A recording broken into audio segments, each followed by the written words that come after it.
what they are doing on that 35 is swapping out radio communications. What original one that was in there was not working for Jake. I can hear on the scanner that they are saying, can you hear us? Can you hear us? The window net is up and Jake's going to rejoin this field. On top of all the other things going on, you lose your radio communication. Hopefully they've got that situated. You must be able to communicate with your team, hear them, and them hear you. Did you see that they have a tool now to get the window net up? They want those window nets so tight to keep the air from getting in those trucks. They actually have a tool now to be able to put the window net back up. The skies are certainly lifting. As you see, we've got our aerial shot, so that's a good sign. Beautiful sights and scenes here from this 13-turn, 2.25 mile road course.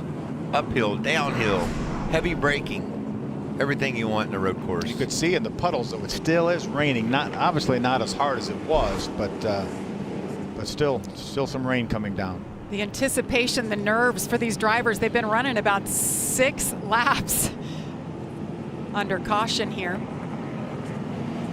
Oh, we just saw him on pit lane. That's Jake Garcia. Yeah. He was trying to catch up, Jamie. All right, he got out.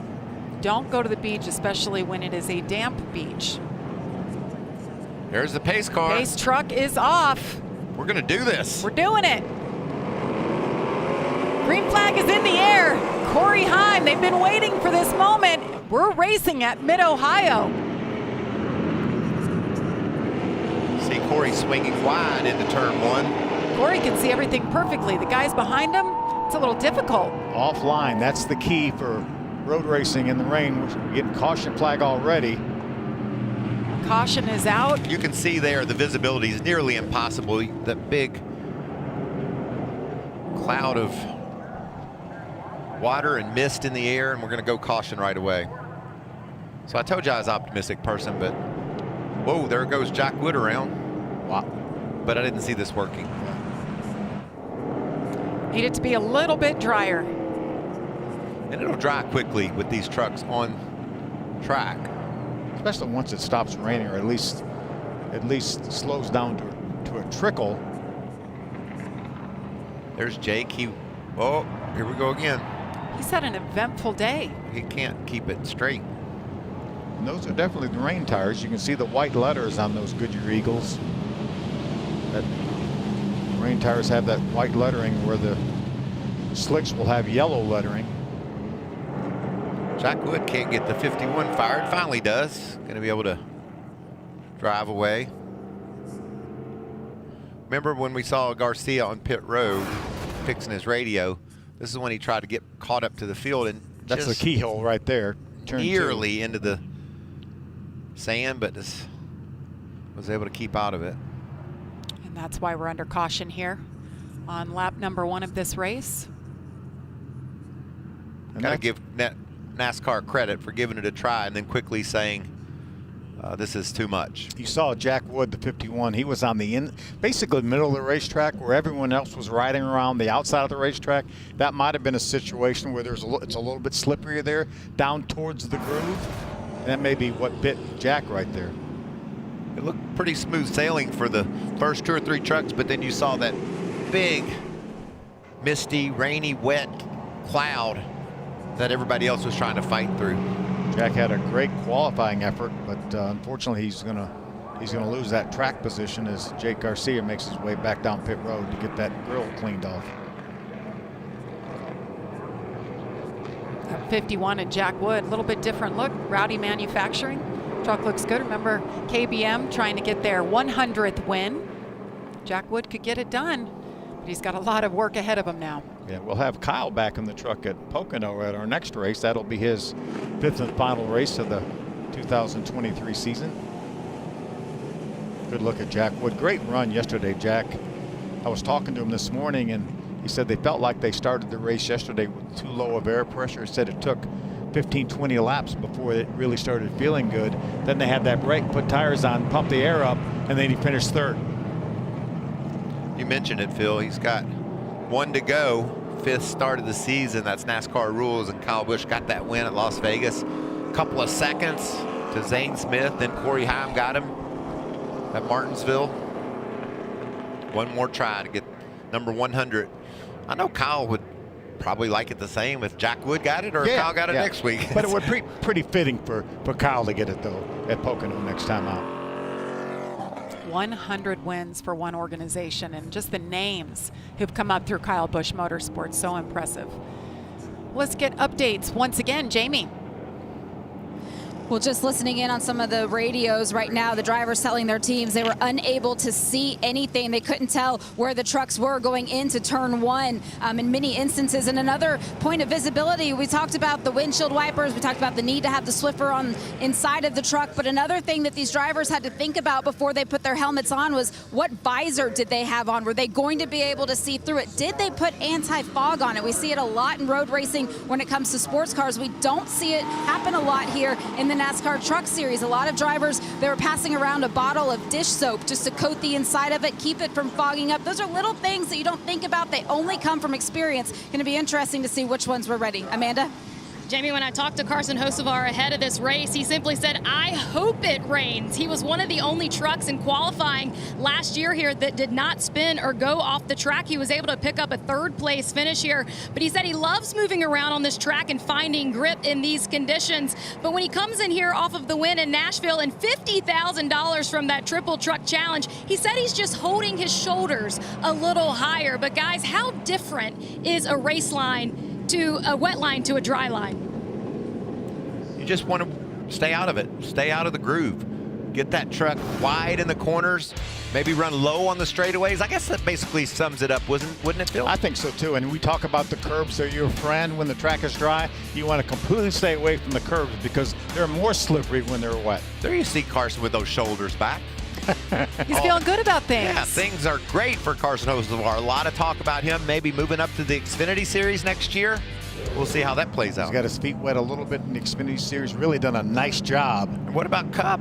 He did a great job at Gateway. Oh, certainly. Crazy how fast he was. I was in the booth for that race with Clint and Mike Joy, and because I'm a truck guy, I cover the truck races, my eyeballs were one eye on him pretty much the whole time, and he moved through that field and was really having a great run before he lost that tire.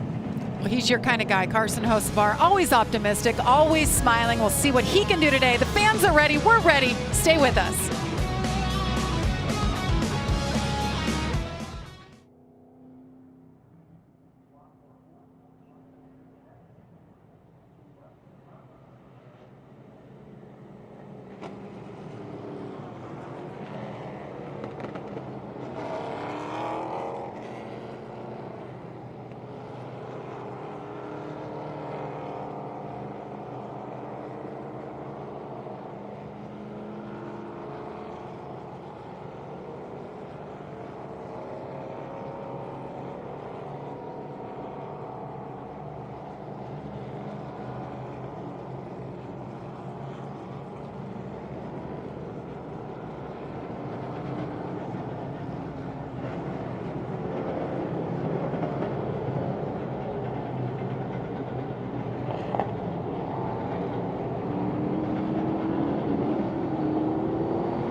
Welcome back to the NASCAR Craftsman Truck Series.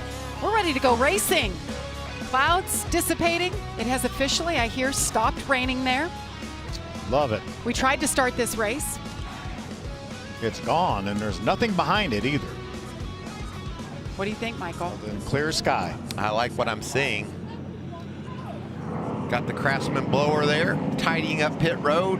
You can visibly see the track's already drier. You see offline there how things are starting to come together.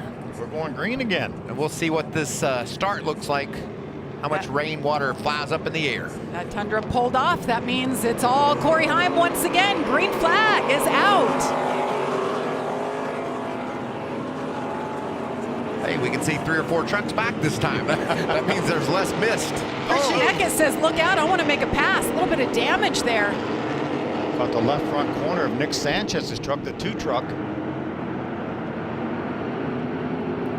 Oh no, maybe that is much better. It's hard to see. I was the about first to couple say. it does. You can see the damage to the 2 truck on that left front corner. Tyler Ankrum making his way around. Oh, trouble. That's William Sawalich around, but everybody's able to avoid him. Might have made contact with 42 of Hocevar. Oh, around Raja goes Caruth, he tried to Raja. save it. Can he keep it going? You want to keep your foot in it if you can. Battle for the lead. Look at this heating up already. Whoa. Oh, man. Ty Majeski thought better of it, but was giving Corey Heim a little run for his money here. Corey Lap doesn't know number how 4. lucky he was, does he, Phil? Because Sure Majeski doesn't. was out of control, and Corey was able to just squirt ahead of him. And that will get better every single lap as we've seen the little bit of rain racing that we've done this year at Martinsville in the Truck Series, North Wilkesboro with the Cup Series. See how far offline he is. Normally he would be right down. Ooh, Ankrum is off the racetrack. Don't count him out. Got off the racetrack yesterday and came back and won the ARCA race. Just hope he can get, I would go way back, Phil. I would too. Get a better angle at it. Get a little bit flatter. Yeah. It's a little bit uphill where he is. No, he's going to, is he going to make it? I think he was just waiting for traffic to clear. I think he's going to be fine. He made it. Very eventful day for Tyler Ankrum yesterday. Went off a couple of times, came back and won the race. Let's see what happened here. Just simply tried to get a little bit of throttle. And I'm sure he didn't nail the throttle, just trying to beat a little bit of throttle, and it just wouldn't take it. Different style of racing for sure. Landon Lewis, the 04, making his debut. He's around. 17-year-old who has Ron Hornaday, the Hall of Famer. How long's the list of people that are going to go around till we get this thing figured out? Because everybody's used to hammer down, and you've got to be so conservative with the throttle pedal and the brakes as well. You got to. So challenging. It's amazing that what these guys are having to go through here. And Corey, I never wanted to be the first guy out for practice on a dry racetrack, much less some. Ooh, Colby Howard around right at the start-finish line. Carson Hocevar on pit road. I think he had some contact there. Look at the left rear. Was his left rear tire down, Michael? The crew's having trouble getting the jack under, so that lead me to believe maybe it's a flat. Yep, he's got a left. Now again, this tire change is legal. If you have a flat tire or a damaged tire, they will allow you to change that tire without penalty. Now, do they need to? Oh, Haley Deegan's Haley going. Deegan drifting straight into the beach. That's the keyhole right there, I think. Keep it going, Haley. She might be all right. Yeah. Yeah. So far, so good on We've our been spins and really get going fortunate, again. Really fortunate. Just have to maintain, get through these first few laps of this race. Look at that four-wheel drift off that turn. So we see a replay of Haley. Just brakes locked up on her. Maybe a little bit of a wheel hop. She tried to battle it. Yeah, just a little bit of too much rear brake for the conditions, possibly.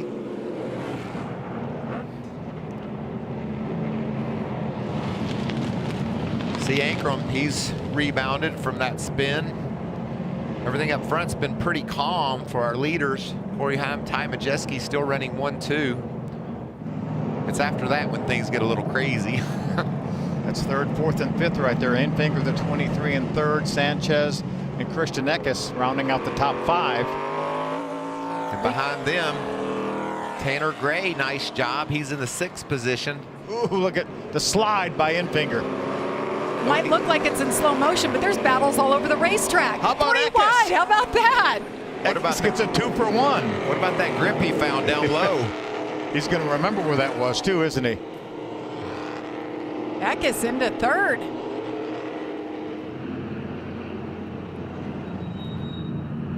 Grant Enfinger in that 23, you see him on the brakes right in the middle of your screen. Wasn't real happy with the truck, thought they were missing something in practice and came out in qualifying, did a really nice job.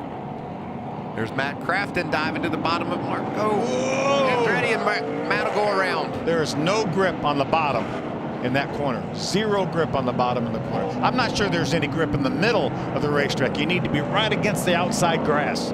But I talked about Crafton qualifying 23rd. He was all the way up inside the top 10. He was hauling until it got away from him. Still going to be better off than he started. It's a whole new world for Marco Andretti. I'd love to know. He's in 10th right now. I'd love to know what he's thinking. Being in a truck for the very first time and you're on a road course in the rain. How funny is it? Grant Enfinger talking about his sponsor, Sunseeker. Seeking some sun all over the state of Ohio right Everybody's just seeking some sun right now. now.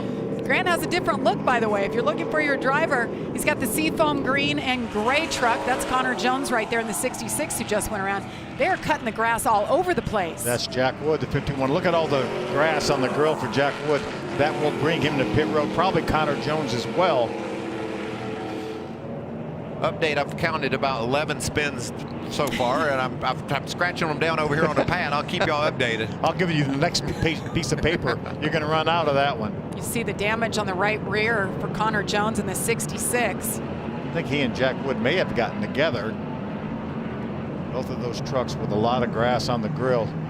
I think I would bring that 51 truck of Jack Wood straight to pit road right now to clean that grill off.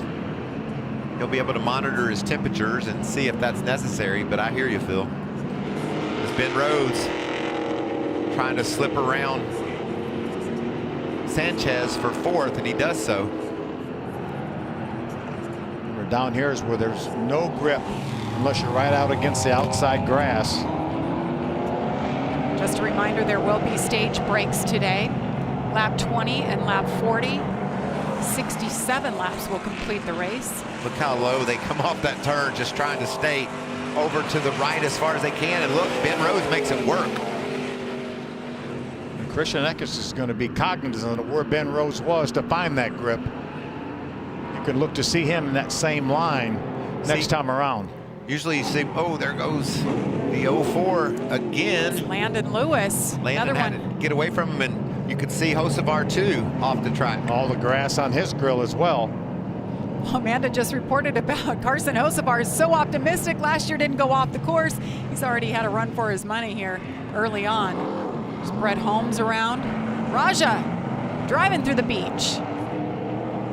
You know, trucks are kind of meant for the rain and the beach and going off-roading, right? This is... It makes sense. Is that what you're saying? Perfectly fine by me.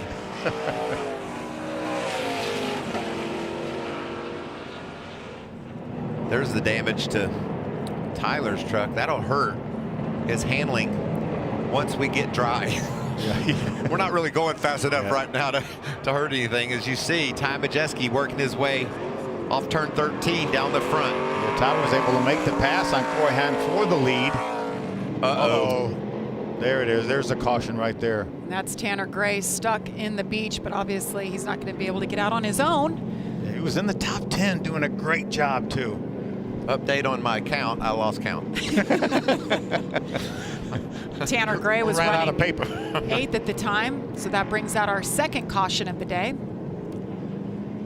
Tanner's just thinking, please come pull me out of this mess. Let me stay on the lead lap. Yeah, right now every truck's still on the lead lap. Even as many spins as we've had, it's been taking almost 2 minutes a lap in these conditions. You see the safety vehicles just up ahead, waiting to get the go-ahead to come out and pull them out. We saw different ways yesterday, the way that they had to pull these trucks or cars at the time out of the sand trap. You see them just waiting in the staging area to go get them out. So as Tanner Gray waits to be pulled out of the sand trap, we're going to step aside for a break.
Well, they got Tanner Gray hooked up, pulling him out of the sand trap.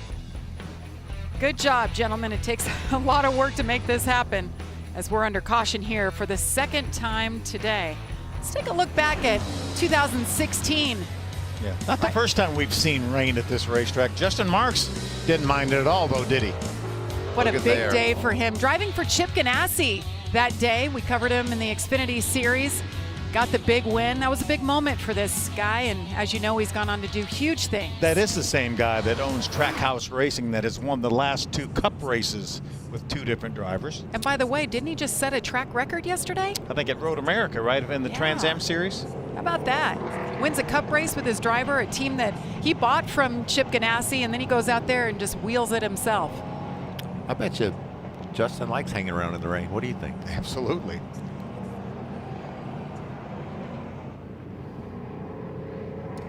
Jamie, what are you hearing down there?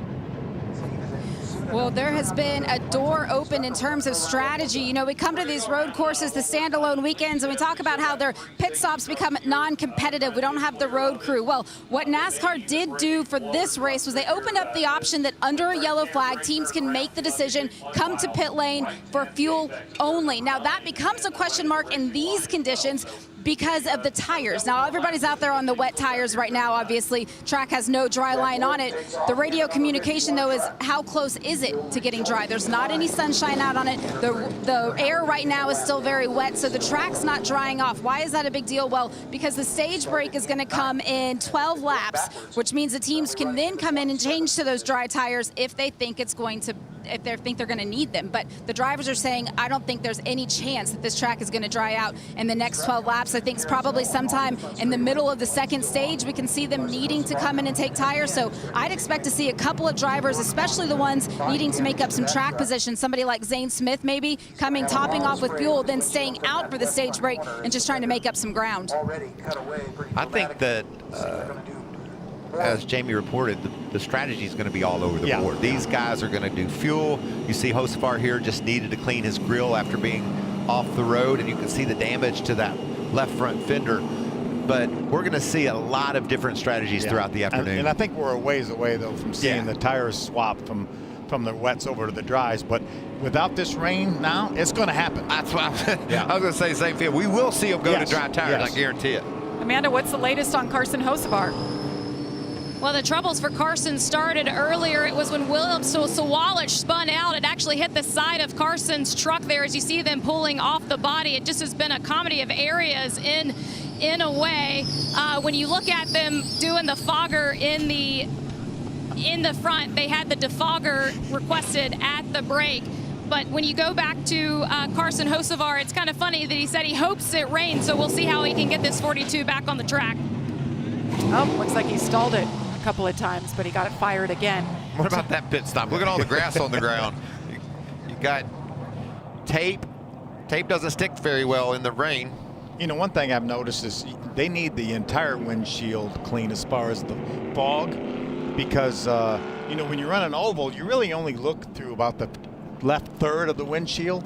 But obviously, we're turning right and left. You need that entire windshield, inside of that windshield clean here. So that's why we saw them motion his crew member over to clean the other side of the windshield as well.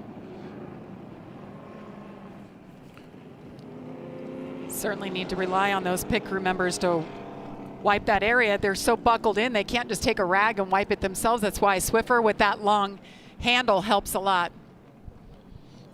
So as it stands right now, Ty Majeski in the 98. This is where it happened. He set up Corey Heim, took the lead. He'll lead him back to green in just moments.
This summer, it's the 2023 FIFA Women's World Cup with the defending champs, USA, chasing an historic third win in a row.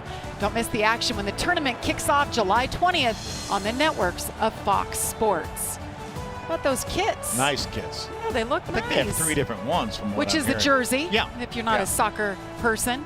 But here's some of the upcoming matches. Vietnam, and then the Netherlands on July 26th, and Portugal August 1st. And how cool, they're in Australia, they're in New Zealand. Not a bad place to be. What a great week, huh? The 4th of July holiday. Beautiful here. We had a New Zealander in Chicago last weekend, didn't we? He was celebrating America, Yes, wasn't he he? was. Oh, that's getting a warmer. great That's a good sign. gauge on where we're headed. Yeah. Are they You know, twins? They were covered from head to toe with their rain suits, and now they're halfway down. There are weather indicators. So 10 to go in stage number 1. Lights are out on the Toyota safety truck. By the way, our lap time was about 30 seconds slower than what Corey Heim's pole speed was. We're going to see that tick up here, I Yes, believe, now we that the will. rain has passed. Hey, we have some breaking news. We talked about Justin Marks setting the track record yesterday. He won the Trans Am race at Road America. Been a good 3 or 4 weeks for him, huh? Good things happen to hardworking, good That's people. right. That's right. So Ty Majeski, Corey Heim, Ben Rhodes, Christian Eckes, Nick Sanchez spun earlier, but he's maintained that top 5 position.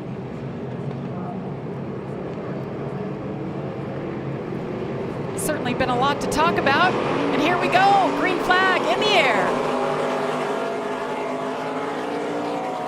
Spreading out. Look at that run on the outside by Heim. Ben Rhodes right on his bumper. Yep. Looks like Corey's going to have the preferred line. I think he can move up the racetrack now. Remember how much more grip there is on the very outside, out by the grass. Look how much better the visibility is as we look back down the front straightaway as these trucks are starting to find drier track. Watch how low they go right here. They have found that the middle to the outside of the exit of that corner is really, really slippery. We've seen a number of, watch that, see? That's Marco Andretti. See how his truck slid out there? He got to be right against the grass coming off that corner. Marco's running along in the 10th position so far. Great restart for Corey Heim. Ben Rhodes had that bobble, but he fell into second. Ty Majeski goes from 1st to 3rd after just a couple of corners. See Matt Crafton down on the bottom there. Lost a spot to Marco. Marco was able to get by him on the outside. It's so tempting, though, with these trucks going so slow into the corner. It's so tempting to just try to outdrive somebody, just a couple truck lengths, but the grip's not there. Just going to continue to get more and more entertaining as the track dries out to a point where these teams have to make a race from wets to dries. Who will be the first to do so? You talked about the speeds being down some 30 seconds a lap off the pace from qualifying. That's because these wet tires, not only because the track's wet, because the wet tires are just slower. As you see Kobe Howard with it. He's pointing in the wrong direction. De Benedetto had to make some evasive move to get by him. That's when you need a spotter in that area to warn these drivers. But you can't have a spotter ever. Oh, Corey Heim off the racetrack. Corey Heim. He is slowed. Does he have an issue? No, he just ran off the racetrack. Now you see all the grass on the grill. It may bring him down pit road. There goes some of that grass. So Corey Heim now slips from 1st to 3rd, and Ben Rhodes to the lead.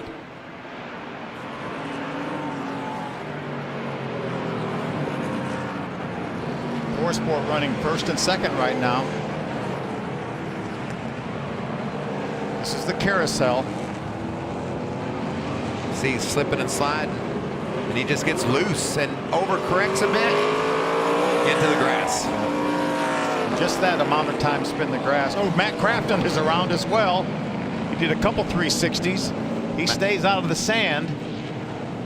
Now he has to sit and wait for all the trucks to get by before he can pull back out on the track.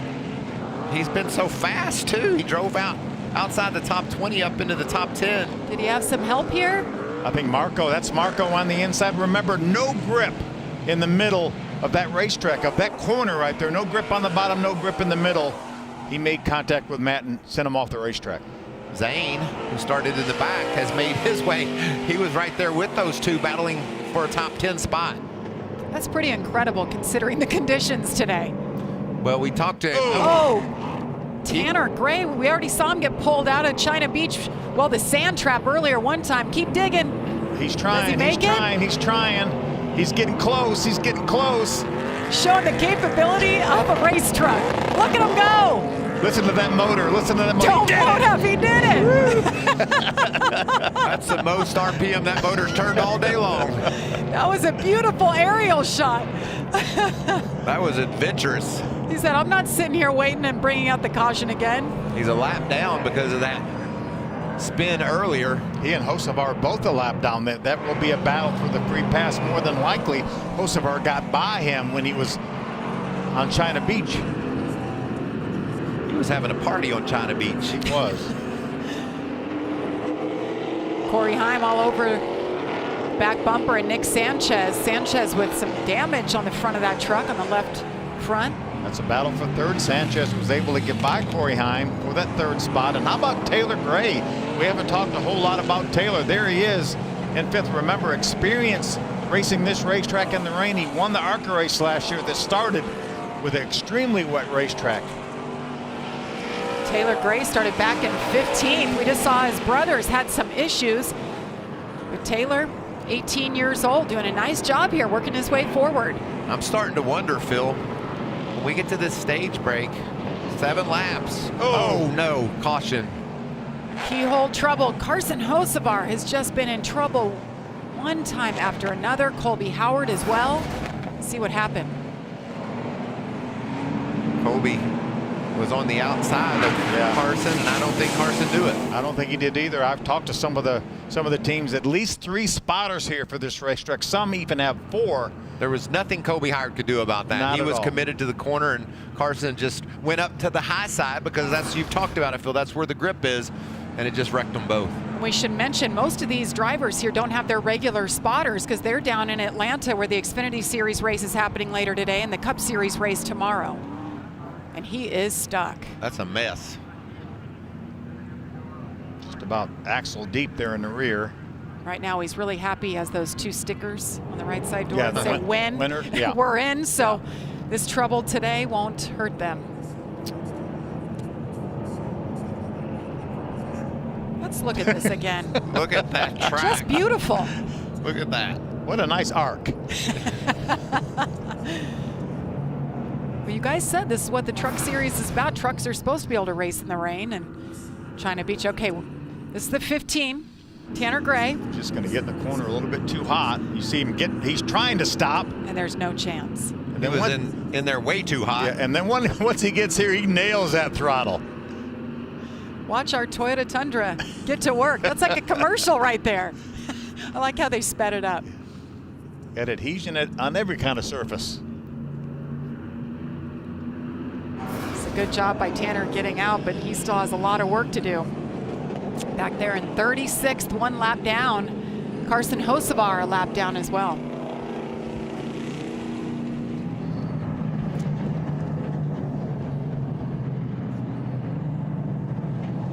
So caution is out for the 3rd time for that incident right there. Carson Hocevar has gotten out of the sand.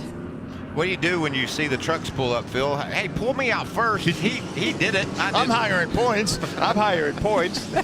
Well, Ben Rhodes is the leader. What are they saying, Jamie? Well, for Ben Rhodes, it is his first road course with his new crew chief, Brian Ross. It's also Brian's first road course as a crew chief, period. Question right now is, when do you switch over to the dry tires? What are you and your driver communicating about?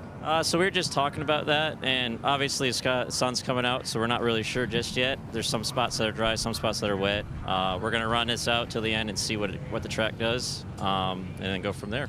All right, they're certainly taking the most out of this. Amanda? Well, that is the exact conversation that's happening here for the 2 and Nick Sanchez. And Danny, you guys have been talking back and forth on the tire choice. What are you going to do here in the break? We'll just have to watch and see what this track does. The sun's getting ready to come out, the clouds are rolling away, and I believe the rain's surpassed us. So it just depends on how quick this track dries up. We got about 6 more laps until this stage break. We'll just have to play it by ear and see what it does here. You guys know the points position that this team is in. Does that make the decision harder? No, the decision's not harder. It's just about not overstepping our boundaries right now on the racetrack in these conditions, and making sure that we optimize our points right now. So optimize at everything that we can to try to get every point possible. So overstepping that boundary could be a big detriment, and we don't want to do that today. So Nick's doing a great job. Thank you, Danny. Jamie? Yes, no doubt. Nick Sanchez third right now. You know what? I saw a lot of poker faces there. Yes. Yeah, we'll just have to see how things go, make a decision as we come to the end of the stage. They don't want to show their hands. But I think that these drivers and teams are thinking heavily about dry tires at the end of the stage.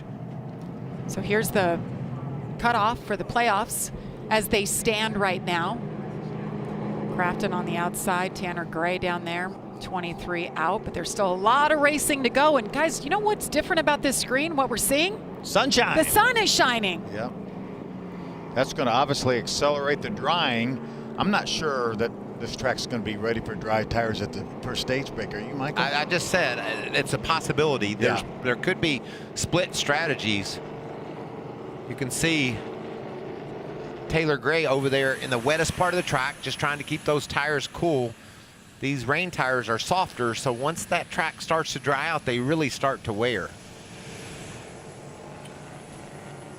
There's been a lot of activity. Not a lot of trucks in this field that haven't gone off the course somewhere. For sure.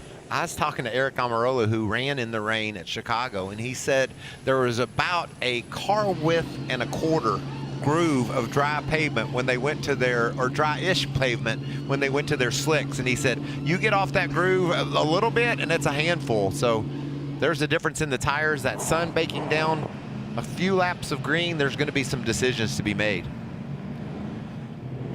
I know what I would like, more rain tires, because that's scary being, and if the track's at all wet, it's scary being on slicks when it's wet. And NASCAR's opened it up where you can, I mean, if we can go 3 laps after the stage break, if you put wet tires on again, that you can come put dry tires if you feel like it's dry. So they're not locked in to staying on one type of tire. Well, you see a few drivers on pit road. Matt Crafton just put wet tires on again, his second set.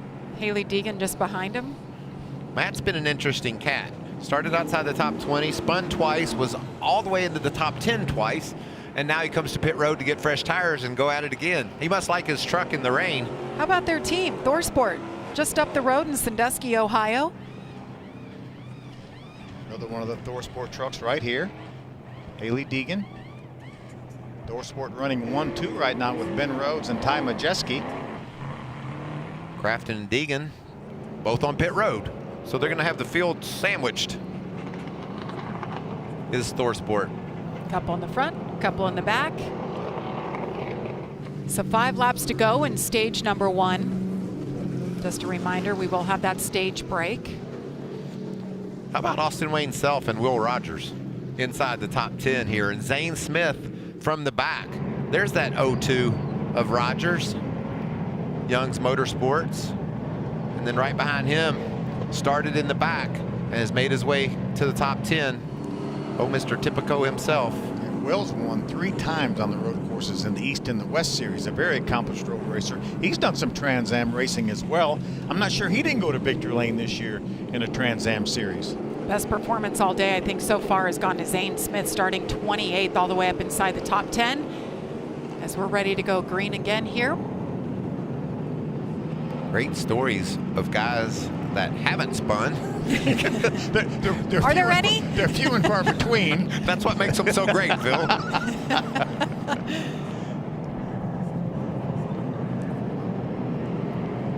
Looks completely different than it did just an hour ago when we came on the air.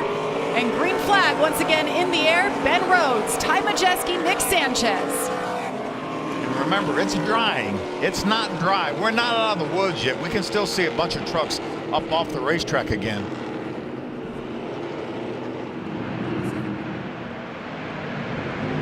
Great battle up front. Still see those windshield wipers working. Has been all day. Nobody's able to drive away. Watch Austin Wayne Self. He's down there where there's no grip, and Zane realizes that and gives him room. Squeezed right in there. Austin Wayne Self making his first start of the season in the 22 truck. That was heads up driving by Zane Smith, and here's the battle for the lead. You really got to make a big decision, don't you, Phil? Whether you go down on the inside or just bite your tongue and wring it around the top as you go down into the turn. Ooh, sideways. It's so inviting and so tempting to say, well, I don't have to drive in the corner that much harder to get up beside my teammate.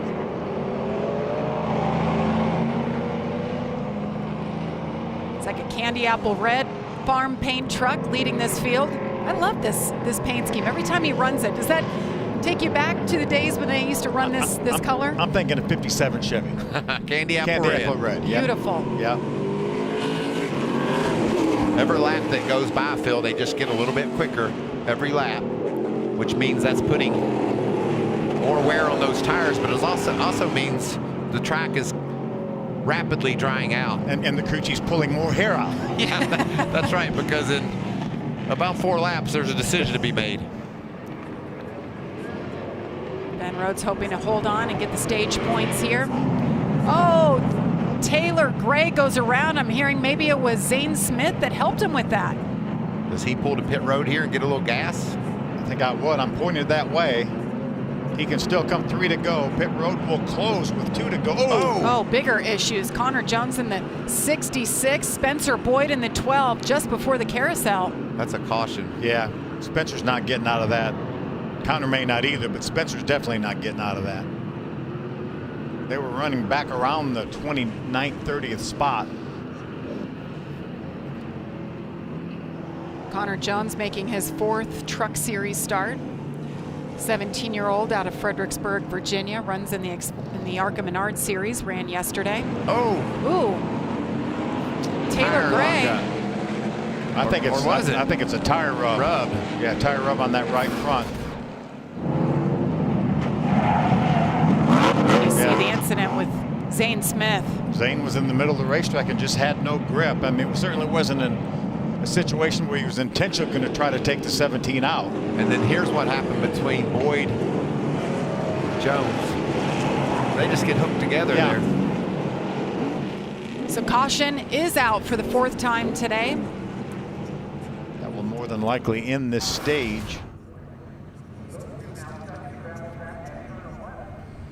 We talked about a couple great stories up in the top 10 with Will Rogers and Austin Wayne South.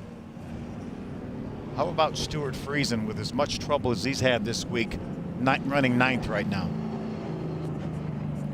First stage win officially of the season for Ben Rhodes. Hard to believe. Yeah, he's so fast everywhere we go. Got the win at Charlotte. Now he's picking up this stage win. But you're right, Stuart Friesen got in the tire barrier yesterday. They had some issues with the starter, had to swap all that out, didn't get to qualify. And now he's all the way up into the top 10 and 9th. Just doing a solid job. Picking up a couple points. Connor Jones going to be able to drive away? He's trying to figure it out. Zane has a little bit of a tire rub, it looked to me like.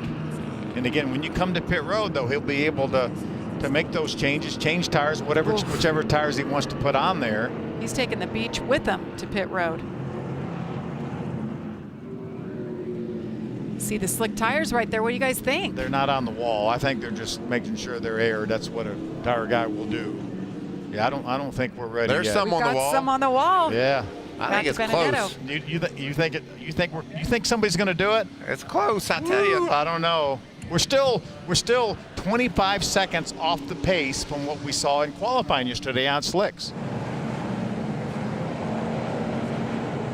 Well, it'll be interesting to see if anybody pulls out that strategy. Maybe it will be that man right there.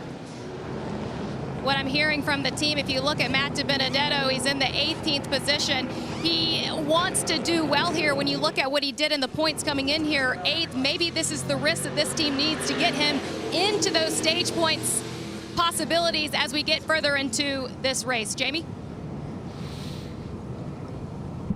And going up to the front of the field, Over at ThorSport, both Ben Rhodes and Ty Majeski on the radio right now with their crew chiefs trying to figure out what is the move here at this stage break. We still have 2 more laps, and that means that the track is going to dry out 2 more laps worth with the sunshine now out on it. That's the advantage that they have. They have some time to think about it. When you think about Ty Majeski, he says, my gut's telling me to go to dries. Ben Rhodes saying, I don't know, I think maybe we should stay on wet. He said the track is evolving and every lap is different, but there's still a lot of water out here. So going to be interesting. I think there's going to be some quick movements here from these road crews trying to figure out which tires are ready and which ones are going to go on these trucks. I love it. That's why the crew chiefs get paid the big bucks, right, Phil? Exactly. That's why they pull all their hair out right now. That's right. There are some straight faces up there. You called them poker faces. I think there's some nerves, too. What do we do here? You don't want to miss the ball either. 15, a Tanner Gray, will be the free pass. So we are under caution for the 4th time for this incident right here. They tangle up. So who takes the slicks? Who takes rain tires? We'll find out.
Well, I could say it now. It's a beautiful day in mid-Ohio. You're watching the O'Reilly Auto Parts 150. I don't know about you, Phil, but I want to start singing the O'Reilly Auto Parts. We did it. We did it. Michael's dancing. Y'all are fantastic. This is what you wanted to say this at the very top of the show. A beautiful day in middle Ohio, but couldn't do it then. It was yesterday. Things certainly changed this morning. And You know what I love about a rain race, though? Look at some of those great stories up there toward the front. Will Rogers in 6th. Zane from the back to 7th. Austin Wayne Self coming back to the Truck First Series. Truck Series start this year, right? In the top 10. Stuart Friesen from the back to the front. Lawless Allen in the top 10.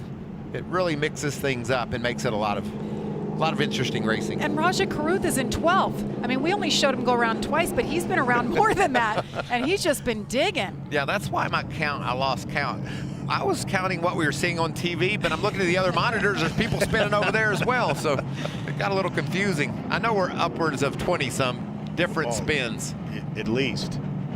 I know it's been a lot for these teams and these drivers, but it sure has been entertaining. But it's about to get even better because the sun is shining. there's the end of the stage. Officially, Ben Rhodes wins his first stage of the season. Ty Majeski, Nick Sanchez. Corey Heim, who was the pole sitter, ends up 4th in stage 1.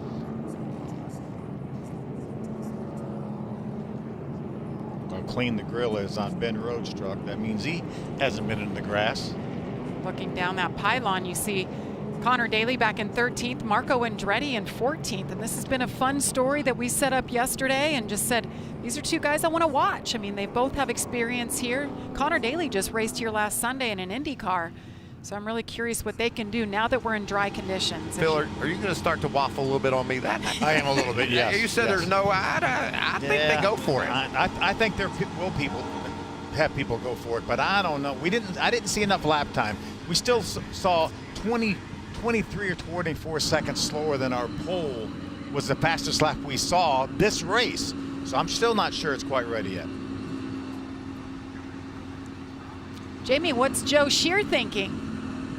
Well, 2 laps ago, I told you, Ty Majeski said his gut was telling him, we go for it. I see Slickster out on the wall. Ultimately, whose decision is that? It's both of us. We're just, he can see the racetrack and I can't, so I'm going all off of him, and he thinks slicks are going to be the way to go. We're going to get pit stops here real soon. Thanks, Joe. That's cool. I love it. Yeah. I think so too. Of They're course back. we're going to put on dry tires. Our weather indicators. Yeah, there's our weather indicators, exactly. They're full dry now, and that's what I think the decision is. They're just, you can see the pavement right there where the trucks are. It's dry. I like Joe Shear's attitude, though. He says he can see the track and he wants to go for it. That's risky, I will tell you that, but I think it's cool. And he's trusting his driver to make the Absolutely. call. He's going to go for slicks. What else do you have, Amanda? What are you hearing? When we look at these conditions drying out, look at Stuart Friesen all the way up to the 9th position after those troubles earlier in the race. I'm with Jonathan Stewart, who's making the decisions for the team this weekend. I'm sure it was hard back from wet to slicks, but what did Stewart relate to you guys? No grip. I mean, he's a dirt driver, and we told him to stay out of the dirt, and so far that's worked out pretty good. Slicks or wets? Well, everyone wants to know that. That's exactly right. All I can tell you guys is slicks are close to the wall, so I'm anticipating slicks for Stuart Friesen. I think the closest, the closest you're going to get anyone to tell you the truth on that question on pit road right now is what Joe Shear told us. Yeah. Joe Shear said, we're going to put them on. Everybody else is going to keep that pretty close to the vest. Well, I like it. We're about to find out. Everybody's hand is going to be shown. And don't think all those crew chiefs aren't looking up and down pit road to see what their competitors are doing too. If they have, I think they'll probably have both kinds of tires on the wall. And obviously and they can wait too. Remember now, we have 3 minutes to make this pit stop. They also listened to the broadcast, and they just heard what Joe Shear said. Okay, well, the guy that's led some laps, he's second right now. They're saying slicks. I would wait a minute. I think I would wait a minute to see what those guys do. Funny you say that, Phil. The natural instinct for a crew guy, as soon as that truck stops, jump over there and change the tires. I would say, not so fast. Well, remember, these are modified stops. These are the road crew members going over the wall. And they can't go over the wall until all the trucks have stopped. So that's why they're standing idly by now. But that looks like Ben Rhodes, and the decision has been made there. So slicks ready to go on the 99. I think it'll be mostly slicks from what I'm seeing right here. And it's amazing how fast the racetrack will continue to dry too. We ran, 2 or 3 laps under caution, and it looked like the racetrack had dried even significantly more than it had before. Looked like somebody, maybe Raja Karuth, backing into his pit box. Carson Hocevar is 2 laps down. He will wave around. That's why he has stayed out on the track. Matt Crafton, we just saw him on pit road getting fresh wet tires. Wet tires, exactly. So he's in a bit of a different plan, it appears. Amanda, what are you learning now? Anybody else telling you the truth yet? Well, if you take a look at the two here, the guys are over the wall. Those slicks are going to go on to Nick Sanchez. So that was the final call from Danny Stockman. You'll see a little left front damage on that truck. That was from a spin that Nick had earlier in the race. But, you know, they're just juggling this decision of how hard they run this track based on the point situation. If you take a look at the 16 of the 19 of Christian Eckes, they knew early on that they were going to go to slicks. It just felt really good on that line for Christian. He has Michael Self in his ear this weekend. He's a road racer and former ARCA teammate of Christian, and he works as a Trans Am driver coach. So perfect ear for Christian this weekend. Jamie?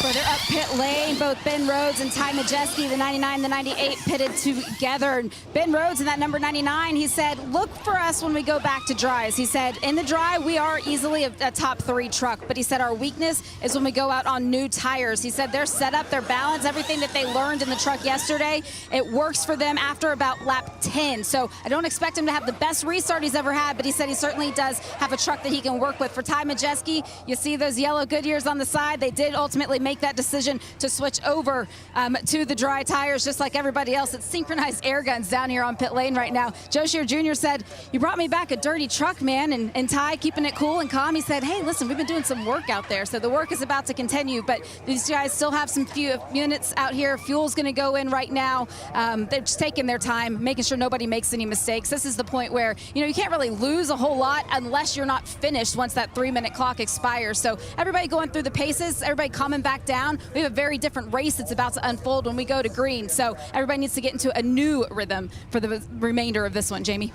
That's right. It's just a different look when people aren't rushing. They could take their time. But Ty Majeski, some really big adjustments there. Looked like wedge and track bar on both sides. You had the wedge adjustment. So anticipating some changes here with the track being dry. I think they anticipated the track being wet to start. So I think they probably made changes this morning to those trucks, anticipating the wet racetrack. Now they're taking some of that back out of it because we know we're going dry. Getting word from NASCAR that the 42 of Carson Hocevar is not wave around eligible. So he's behind Matt Crafton. Matt's on the lead lap. Yeah. So Matt stayed on the racetrack. That's what kept him from being wave around eligible. Which you know, you wonder why Carson just stayed out knowing that wasn't going to happen. But what's going to happen to Crafton now? We talked about staying on wet tires. He's the only one, I think. We're going to see how it works out. From what we saw, everybody put on dries. It'll be interesting to see how this restart plays out. So Matt Crafton's sitting there. Carson Hocevar's had his issues 2 laps down, but we'll line him up, drop the green once again from Mid-Ohio.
Welcome back to the NASCAR Craftsman Truck Series from Mid-Ohio, where we have just completed the first stage. The first round of planned pit stops have already unfolded, but for one of our drivers expected to become the race leader once these trucks cross the start-finish line, that's Matt Crafton. They stopped back on lap 15. They went ahead and made the decision, top it off with fuel, told him to start saving, but stayed out on the wet tires. Jared Prince, you're the crew chief. This comes down to a team effort for you guys, but you say you're not stopping again until lap 40. What is going to be the biggest challenge for Matt out there? The sun. We fell to 30th after we got spun out there, so we had nothing to lose. I figured starting first was better than 30th. We may fall back to 10th, 15th here as the track dries out, but at the end of the day, I was just trying for some track position. Track position you got. We're going to go back to green pretty soon. Jamie? Thanks, Jamie. What do you guys think? Well, there's a reason why everybody else put on slicks. And we're getting ready to see that reason. But for a couple laps, he might, like J-Rod said, he might be able to hang in there in the top 10. Stage 1 results here. Ben Rhodes picks up those 10 points. All the way back to Lawless Allen gets a point. Stuart Friesen, great job after that problem yesterday. Yeah, Will Rogers with a great 6th place run in that first stage, and Austin Wayne Self, a top 10. I love what Friesen's crew chief said. Well, he's a dirt racer, told him to stay out of the dirt. For the first time ever. For the first time ever. Here we go. Hang on, Matt Crafton. All right. It's wet weather tires versus brand new slicks. How will it shake out here?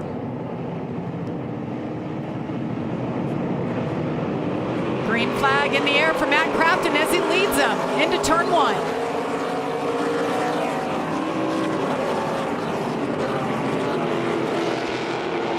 Ben Rhodes jumped to the inside right away. Side by side they go. Whoa, Crafton drives to the outside in front of Rhodes. How about Corey Heim making it 3 wide down there where it's been really slippery? A lot more grip down there now than they had before. Rhodes is going to try to grab that lead. Oh, and around goes Will Rogers. Another truck right there too as well. Trucks all over the place. Marco Andretti was forced off the racetrack by Will Rogers. He stays on the pavement. Great job there by Marco. Great save. That could have been terrible. That was a big break for Matt Crafton too. Those trucks all had to brake back there, and it allowed him to get a gap over trucks just outside the top 7 or 8. Meanwhile, Ben Rhodes, the leader, Ty Majeski, 3 wide, and around goes Nick Sanchez. Yes, Eckes made it 3 wide there. I wasn't sure that truck would stick down there. There just wasn't room, Phil. There wasn't room, and he couldn't hold the bottom either. Took Nick Sanchez out. A lot of racing left, though. We're going to see more of that here. I talked to the opening. This is a road course that races like a short track. We're going to see a lot of short track action on this layout. 2.25 mile track, 13 turns. One thing you got to love about road course racing, you can have the spin outs and trucks all over, but we stay green unless, of course, somebody gets stuck. Austin Wayne Self trying to make his way around Christian Eckes. You think Austin Wayne Self's thinking, why did I take any time off? I'm pretty good at this still. It's going to be a tough turn trying to hold the bottom, decides to flare up behind Eckes. See, Crafton loses another spot to Corey Heim. He's just a sitting duck right now on those rain tires. And those things are going to wear out in a hurry, Jamie. He'll probably have to have tires sooner than later. Yeah, it's just on that lap alone, he was 5.5 seconds slower than our leader, Ben Rhodes. So it's going to be a tough battle for Matt Crafton. But the advantage he has at this exact moment is everybody on the radio saying right now that it is still pretty slick in those low-speed corners. So he's got a couple of laps where he can maybe do something, but it's not going to last long. William Sawalich in the 1 off, another truck behind him. Carson Hocevar on pit road again with more issues too. Brett Holmes around. That last lap by Ben Rhodes was 10 seconds faster than our fastest lap prior to the end of the stage. Things are looking more normal. Absolutely. And that contact we saw on the restart, check this out. This was big for Matt Crafton when these trucks went to spinning because everybody had to check up. Right there, you see the contact. Around goes multiple trucks. Others having to avoid the spinning trucks. Crafton was able to sneak away, which helped him, but it's just a matter of time before he has to have tires. What about Daniel Dye? He was on the scene, wasn't he? There are trucks everywhere. They're on the left, they're on the right. And we talked about Marco doing a great job avoiding Will Rogers. Dale Quarterly did as well. That's Dale Quarterly, the 46 truck, along with Marco, being forced off the racetrack by the 02 of Will Rogers. Check out Connor Daly as Marco goes around the inside, gets squeezed there a bit. That looks like a truck, but doesn't it? Great camera shots. And Daniel Dyer, boy, he picked up about 4 spots when we were riding on board. And the 45 goes around. That's Lawless Allen, who was 10th after the first stage. Can he get it back on course? Oh, don't drive into that. I think he might make it. He might make it up. Shoot. No. That's going to be a caution. I started to say the good news is he got through the dirt onto the pavement. Now he drove right back into the dirt. Yeah, that wasn't a good move. Now he's stuck. This should bring out the caution. But Daniel Dye had picked up those few positions when we were riding on board. He's up to 13th. That was fun to watch him get through there. He was on the gas, thought he could get through there unscathed, and made it. Picked up 4 or 5 spots, like you said, Jamie. And there it is, officially the caution out for the 5th time today, as Lawless Allen is stuck on the beach. Well, that was fun. Yeah. So Matt Crafton shown back in 8th on those wet weather tires. Let's go up high now that the clouds have cleared and see what happens to Lawless. There's Crafton poking along. He's on the outside, turns back to the end, and just loses grip. Yeah, and right here, I said, oh, he got through the dirt. Oh, he's good. He's now good. Put it in reverse. All you got to do is get back on the pavement there. No, that wasn't a good decision. No. He's trying to be like Tanner Gray. He could have driven maybe straight through the dirt, but he tried to turn in the dirt. Bad choice. See Crafton slipping and sliding. I don't even think that dirt is for this part of the racetrack. That dirt's for that other chicane for different series. Hey, don't sell us short, Phil. we can find all kinds of action anywhere. Well, the good news is we have 43 laps still to go, so a lot more racing, a lot more time for guys like Lawless Allen to try to make up some positions. 17 and Taylor Gray is the free pass here.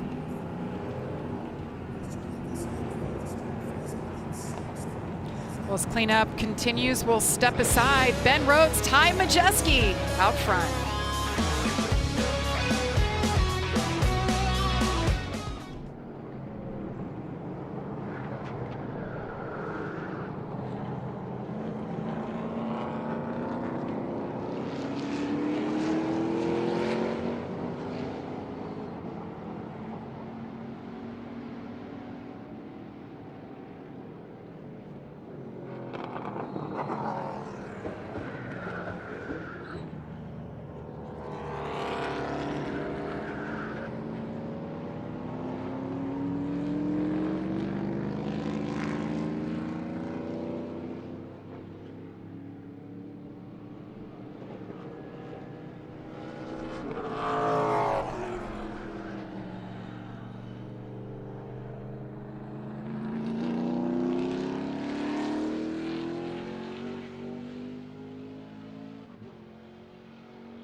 Welcome back to the O'Reilly Auto Parts 150. You're watching the NASCAR Craftsman Truck Series, live from Mid-Ohio. And what a difference a day makes. A couple of hours, really. It poured rain this morning. We had lightning, you name it. There was even a call for maybe hail at one point. And look at it now. It's dried out. Sun's out. You talk about a couple hours, an hour, 15 minutes ago, most of these trucks, if not all of these trucks, were on wet tires on a wet racetrack. And man, did this place dry out quickly. Well, one is still on those wet tires, and that is Matt Crafton. I think that's getting ready to change.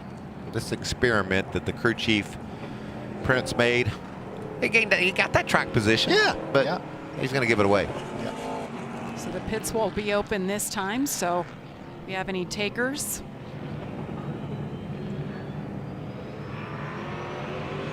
What about Raja? He had to be dizzy early in this race. He was spinning all over the place. Hard now charger. Look at him, right back up inside the top 10. I love that kid, man. He knows how to overcome adversity and just stick it out. He's tough. Remember Nashville, he was taking the lead and then his truck broke. He took the lead. And this truck broke before he got to the next corner. Raja Cruz, such a great kid, great personality, and he's been digging today. I bet he's been around at least 5 times. Worked on this truck, now he's in 10th. He's made it known he doesn't have a ride next year, so he's fighting for a ride. He wants to be in this sport for a long time to come. So if you're looking for a young driver with a lot of grit, he's your guy. I couldn't agree more, Jamie. Yeah, Wendell Scott Foundation on board that Chevy for GMS. See if Matt Crafton decides to come to pit road and get those wet tires off. You might as well. He's just going to continue to fade back because the dry tires are going to get better and better and better. Matt DiBenedetto is right behind Crafton in that 25 Rackley roofing truck. Matt was talking to him this morning, very optimistic about his chances today. As you see, Matt Crafton does indeed come to pit road. You knew that was happening. Yeah. I'll be happy to get these slicks. I tell you, we've seen comers and goers. We've seen a lot of guys fight through the field, but Phil, on the dry conditions, that's going to become more and more difficult. Plus, laps winding down. You really, really need to start focusing on that track position the rest of this race. Matt Crafton's in his box, Jamie.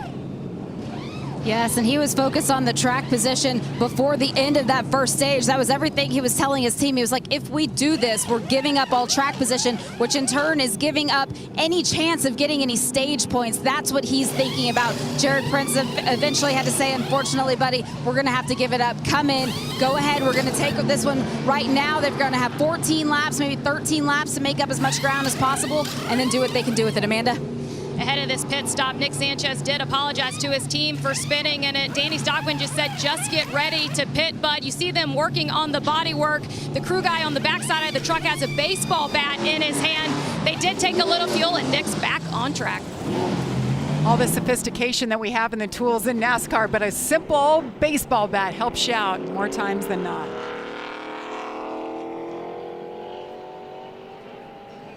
There it is. That thing has been used a time. Yeah, I was going to say, they bent that thing bat to the task a time or two. Looked like Otani maybe used that bat for a home run or something.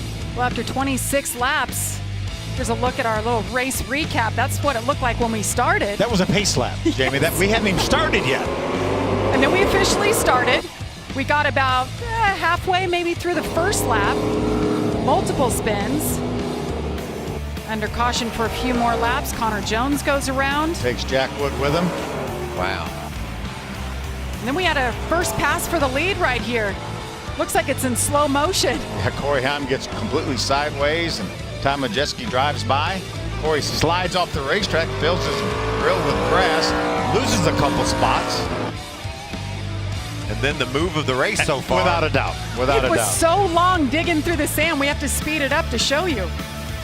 Gunned it all the way through that. Now he's on the lead lap. Great job by him. And the end of stage 1, the never-ending stage at that point. Ben Rhodes picks it up, the beginning of stage 2. Right after the restart, Will Rogers, the 0-2 goes around. He forces Marco Andretti and Dale Quarterly off the racetrack. Dale keeps going. Marco gets turned around but stays on the pavement. See the yellow rookie bumpers for Marco Andretti. It's always funny to see that, a veteran driver, but since he's from another series, and this is his first time in the truck series, he has to have the yellow bumper. He had 5 top 10s here in a row in an IndyCar, and he has a yellow bumper. Yeah, 2-time IndyCar winner. And one of those wins was on a road course, so don't count out Marco Andretti. Here we go, Ben Rhodes, Ty Majeski, Corey Heim, Christian Eckes.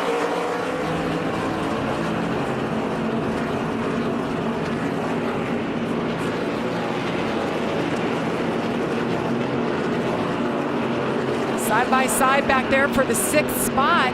Is that Zane jumping to the outside of Eckes? I love you can hear how sharp that corner is with those tires squalling over the engines. Those tires are complaining, Michael. They are complaining profusely. A lot different look now coming off that corner. A lot more grip with this dry racetrack. And a lot more speed. I was thinking the same thing. This looks about right. Ty Majeski all over Ben Rhodes. What about Zane Smith? Getting another spot there. Takes that 3rd position away from Corey Heim. How about this ThorSport battle for the lead? Majeski and Rhodes. Side by side. Ty Majeski led earlier. He wants to take it over again. Can he get around his teammate? Oh, so close. Headed through Thunder Valley here. And look who's coming. Zane Smith from the back of the pack up to 3rd. 3 Fords battling at the front of this field. Ty Majeski looking for that first win of the season. He's had 2 rough outings in 30th and 31st the last 2 races. He wants a bounce back here, but he's got to get around Ben Rhodes, who holds on to the lead. That lap was 6 seconds faster than any other lap that we've seen this race. We're getting ready to see some qualifying speeds, aren't we? These trucks just keep getting faster and faster. You see that? The biggest movers had 7 truckers start in the back of the field. Zane Smith, one of them. He's up here sniffing out the lead. A lot of smoke from the right front of Brent Enfinger's truck, the 23 truck. You see it right there. That gray truck. He's working inside of Tyler Ankrum. Got that big win yesterday, and Ankrum into the top 10 after some problems early. Grant Enfinger was seeking some sun with that Sunseeker sponsorship. He's got it. Well, he's got bigger problems, though. Sun came out, but he's smoking significantly on the right front. Raja to the inside. Here comes Tyler Ankrum in the 16. Remember, Raja and Grant Enfinger are teammates at GMS. Teammates right here for ThorSport. Battles all over this racetrack. Oh, a little slip there by Majeski.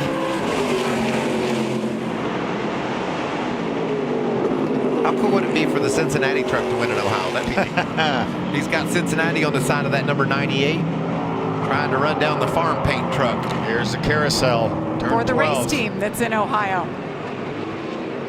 That's a fun turn, isn't it, Phil? The way they dump off that turn 13 onto the front straightaway. Another couple seconds off that lap time. Zane Smith is there. Meanwhile, your pole sitter, Corey Heim, back in 4th. Christian Eckes. Stuart Friesen, just incredible job again coming from the back. And Raja Karuth up to 7. Ankrum's trying to make a pass on Raja for that 7th spot. Majeski sideways there at the exit of the keyhole. Jamie. We saw the smoke coming from that tire on Grant Enfinger. It was not actually the tire itself. So the team right now, they had to cut off some of the fender. They're just trying to get it from rubbing on that tire. Went ahead and made the decision to top him off with fuel. This is kind of a freebie. Could they make it any further than this? We don't know, because we don't know how much caution there's going to be. So playing a little bit of the strategy game, trying to preserve as much as they can. I think Grant saying, I'm ready to go, y'all. Yeah. Get done with it, whatever you're going to do, because I'm leaving. Still have 38 laps to go. That's going to be a little bit early. 32 laps on dry racetrack with those kind of speeds is the pit window. So he's a little outside the window. He'll have to come back in. Beautiful aerial view of these trucks working their way around this road course. Great battle up front. Just not letting Ben Rhodes get away. You know, these trucks will change too, Phil, as the rubber goes down on the road, and who has a truck good in the longer run as the tire pressure builds up. So this is a great battle up at the front, and I think it's just going to get better. Another second faster. 10 laps to go here in stage number 2. Ben Rhodes leads Ty Majeski. We'll step aside, but you won't miss a thing. We're going side by side from Mid-Ohio.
Saw it, the battle continues to rage up front. Ben Rhodes doing an incredible job trying to hold off his teammate, but not so long. Now you see, we'll look at it from the aerial and see what happened here. Zane Smith still back in third. Look at teammates side by side. Very respectful too. Yeah, and that's a tight corner there. You see, just squeeze down a bit, but down on the inside, now the outside, switch it around. Majeski just does a great job and steals the lead away from his teammate. Yeah, if I can hold my own on the outside, then I know I'm going to have a little bit of an advantage when I'm on the inside, and he was able to use that and grab that lead. Ty Majeski, just the fastest truck on the track the last lap. So he leads Ben Rhodes, Zane Smith, Corey Heim still back there in fourth. Corey Heim's been the second fastest truck, closing in on this trio of leaders, and that number 11. You're looking for Major League Baseball, the Reds versus Brewers. They're starting over on FS2. Things going a little long over here. We've had a long day already with the rain and now the dries, but back to normal now. 8 laps to go in stage number 2. See Matt Crafton. Matt Crafton is just outside the top 20. Actually, he made that pass on Timmy Hill for the 20th spot after coming down pit road on lap 26. Connor Daly in the 41. Let's hop on board with him, see what's going on inside that truck. He's currently 24th. That's William Swalich just ahead of him. Watch him work that wheel and using his right hand to shift gears and both feet just all over the brake and the gas. So much going on one of these laps. Yeah, it's amazing the combination of footwork and hands and work on the throttle. It's amazing now. These guys, you see the full throttle. We wouldn't have seen that early in the race when they were on wet tires, but Now they can just hammer it and get after it. Connor Daly back there in the 23rd spot. You don't see him using the clutch when he shifts. Some drivers like to give that clutch a little bump when they go to shift gears, but some others don't. And that's how these transmissions are designed. A streetcar transmission has synchronizer rings. They have what they call dog rings that they click into place. That's why these drivers have to match the engine RPMs with the transmission RPMs. You don't have to do that in a streetcar. But you're not going to go this fast either in your streetcar. Probably not. Hopefully not. Hopefully not. Maybe as fast as we did when we were on wet conditions, but not under dry conditions. You know, you see all this going on, Jamie, with your eyeballs searching the road and turning left and right and using your feet. I mean, there's just so much happening, and then you got a truck in front of you that you're trying to size up and figure out how to get around them. I'm just always amazed at all the decisions a driver has to make around a road course. 13 turns of action. Just up ahead of him, that bright yellow truck, Matt Crafton, the 88. You saw him. He was on the wet tires. He was the last one on wet tires, came in and got slick, so he's making his way forward. He's inside the top 20, just a couple of trucks ahead here. You can see Connor's done some off-road. His truck's dirty. And this is a busy lap. These guys are busy. We saw the footwork, their hands. These guys are busy for a lap here. Is that Sanchez trying to grab a spot on Haley Deegan? That puts Nick up to the 13th spot. Remember, he came down pit road the same lap that Crafton did, and now Sanchez already back up to 13th. And Deegan's made a couple of good passes over the last 5 or 6 laps. She's made her way inside the top 15, so that's a solid run. Haley Deegan finished 10th here last year, so I know she had high hopes coming in. Thor Sport driver. Her little brother, Danger Boy Deegan, got his first win in motocross last weekend, so speed certainly runs in the family. Good to see her having a good day here today. There's Tanner Gray. Remember, he got the free pass not too long ago. And there's Will Rogers in the 02. He's joining this battle as well after that big spin he had earlier. These drivers racing inside the top 16. Will Rogers, that white truck, holding down the 16th spot, the 02. Thor Sport drivers, talking a lot about them. They're based in Sandusky, Ohio, just north of Mid-Ohio. 5 truckers in the field. Connor Jones joining them for this race. There's a battle for that 3rd spot. We talked about Corey Heim being one of the fastest trucks lately. He's there now. That means he's better than the leaders. He's driven up to the back tailgate of Zane Smith. Michael, we know how fast that truck was yesterday in the dry. Out-qualified first round by 0.8 of a second over his nearest competitor as he tries to grab that 3rd spot. That's what you do on a road course. You start catching a guy, you want to start showing him that nose. Put it out on the outside of him, into those corners, inside of him, whatever the case may be, and let him know you're there. And then eventually outbrake him, and that's a textbook road course pass there by the 11 of Corey Heim. And you see there's the 5 fastest truck. And that's been the case a couple of 3 laps, Phil, where that fastest has been the 11. Just to show how good, how consistent Corey Heim has been. He had to miss a race at Gateway just a few weeks ago because of a health issue, and he's still the point leader by 16 coming into this race. Yeah, the last 6 races, Corey Heim has been outstanding. We talk about the benchmark of 40 points, averaging 40 points a race as a championship season. He's averaged 50 points a race over his last 6 races. Remember, 60 points available as we see Will Rogers trying to make the pass on the 15 of Tanner Gray. Scott Zipadelli, the crew chief for Corey Heim. Just a dynamic duo between them. Look at these guys go back and forth as Tanner Gray, check that, tries to get around him. Just to hold that spot. Haley Deegan all over him.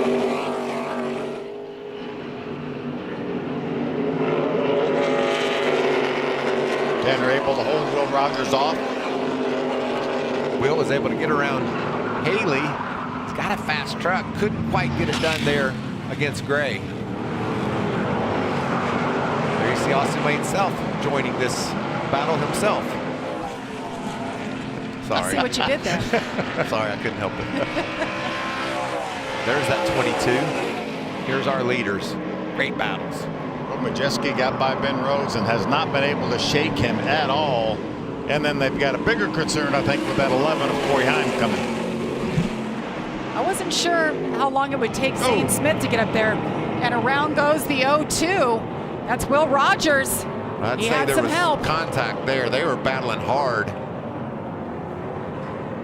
See what happens here. Austin Wayne Self just dive bombs it into the corner. He completely cleared Haley by the time he got to Will Rogers, and he just couldn't hold it down. Taylor Gray off course there. Been quite a day for the Grays. Look at this. These two just cannot shake each other, and Corey Heim is marching.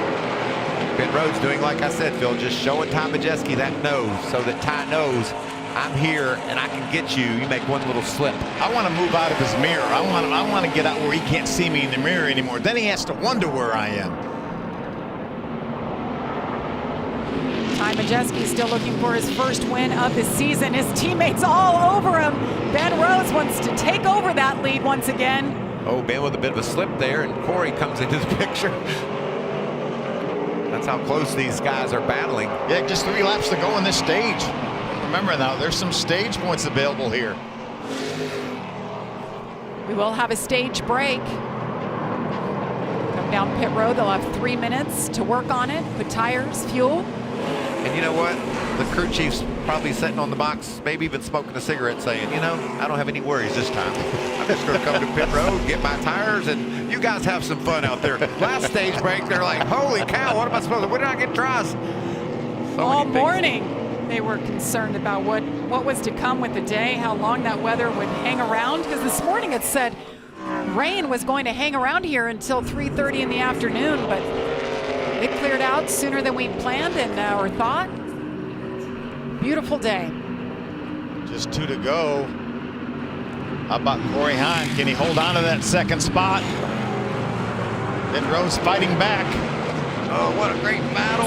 Side by side for the second spot. They know, they heard you. Stage points hanging out there.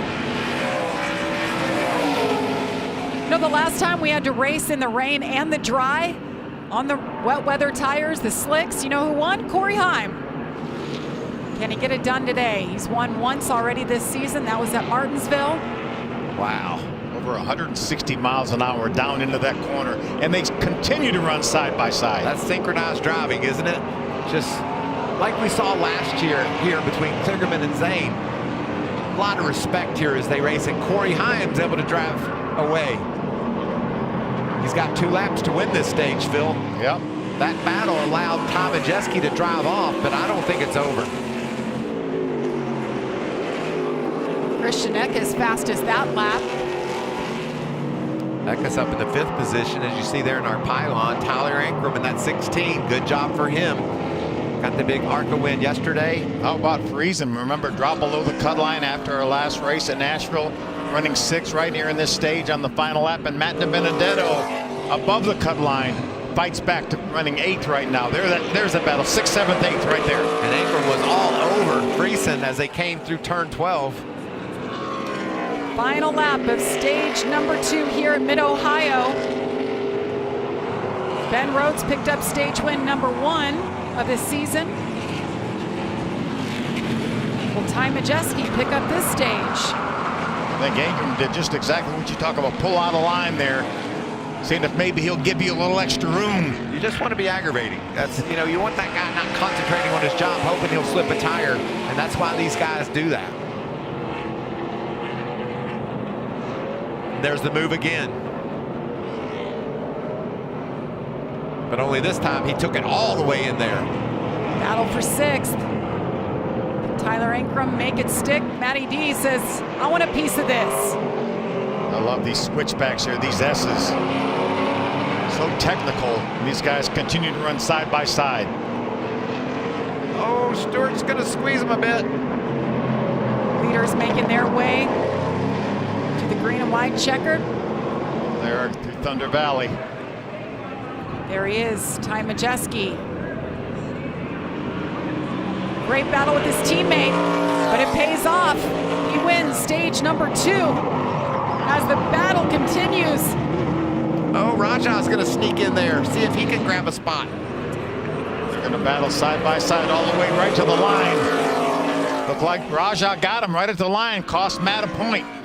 Rajah brings it home 8th. This is Ty Majeski's second stage win of 2023. His second stage win on a road course. Well, that was exciting. It was.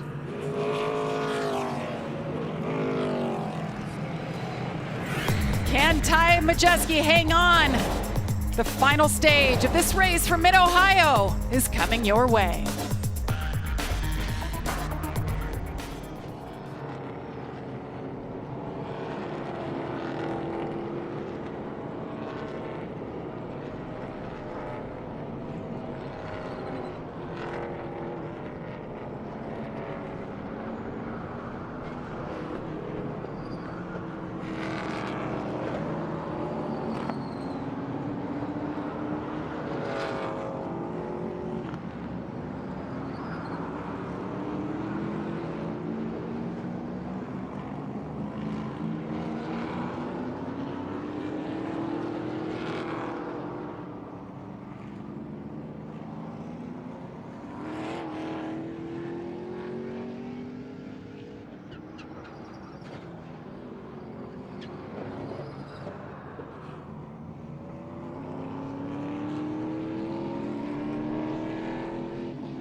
Welcome back to Mid-Ohio. Beautiful aerial shot there of our second and final road course of the season for the Craftsman Truck Series. Look at that lake out there, beautiful. Surrounded by the farmland, but there's a reason everything's so green, Phil and Michael. Yes, it rains rain. all the time. Got rain earlier, wreaked a little havoc, gave us a lot of action. The all-important stage points there. Ty Majeski almost perfect. A first and a second in the 2 stages, but so important for those guys around the cut line like Nick Sanchez, Stuart Friesen. You see 8 for Nick, 7 for Friesen. For those of you looking for baseball, Reds versus Brewers, they are on FS2. Our race is going a little long Just today. a little long. We still got a lot of racing to go, a lot of action left as well. We've seen just incredible side-by-side racing here at Mid-Ohio. 27 laps to go. Just a reminder, these are the modified pit stops. So they'll have 3 minutes to make adjustments, take fuel, take tires, and as you see, the officials telling everybody to wait until every truck is parked.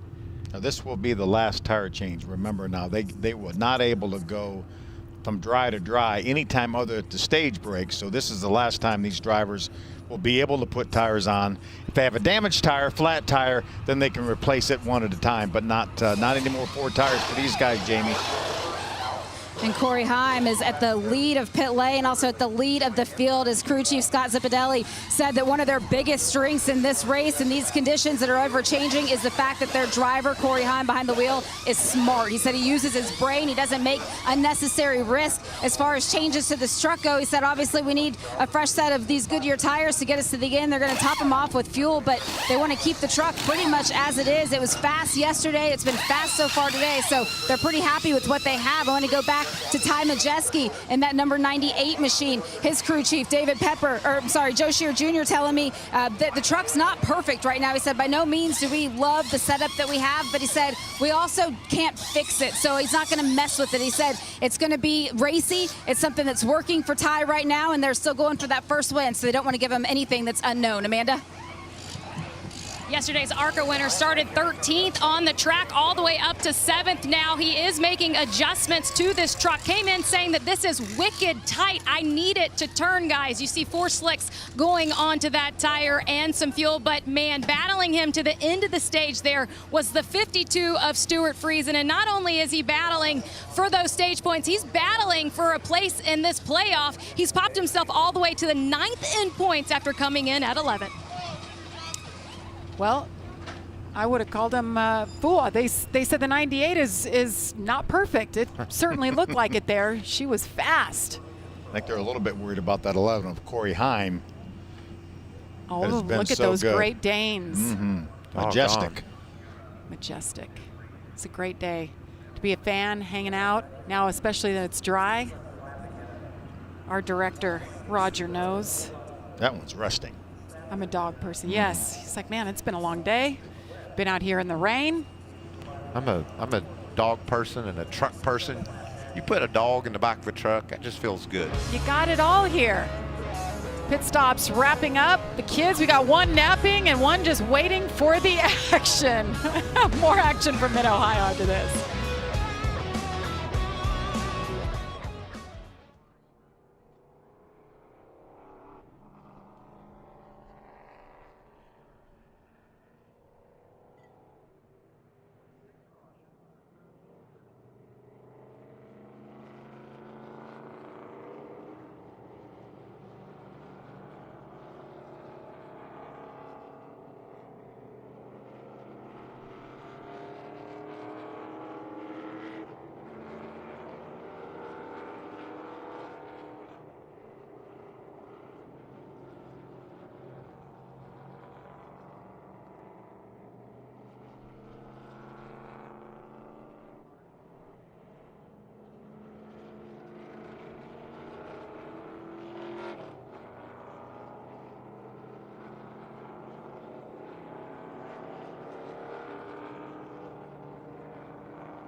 Cookies.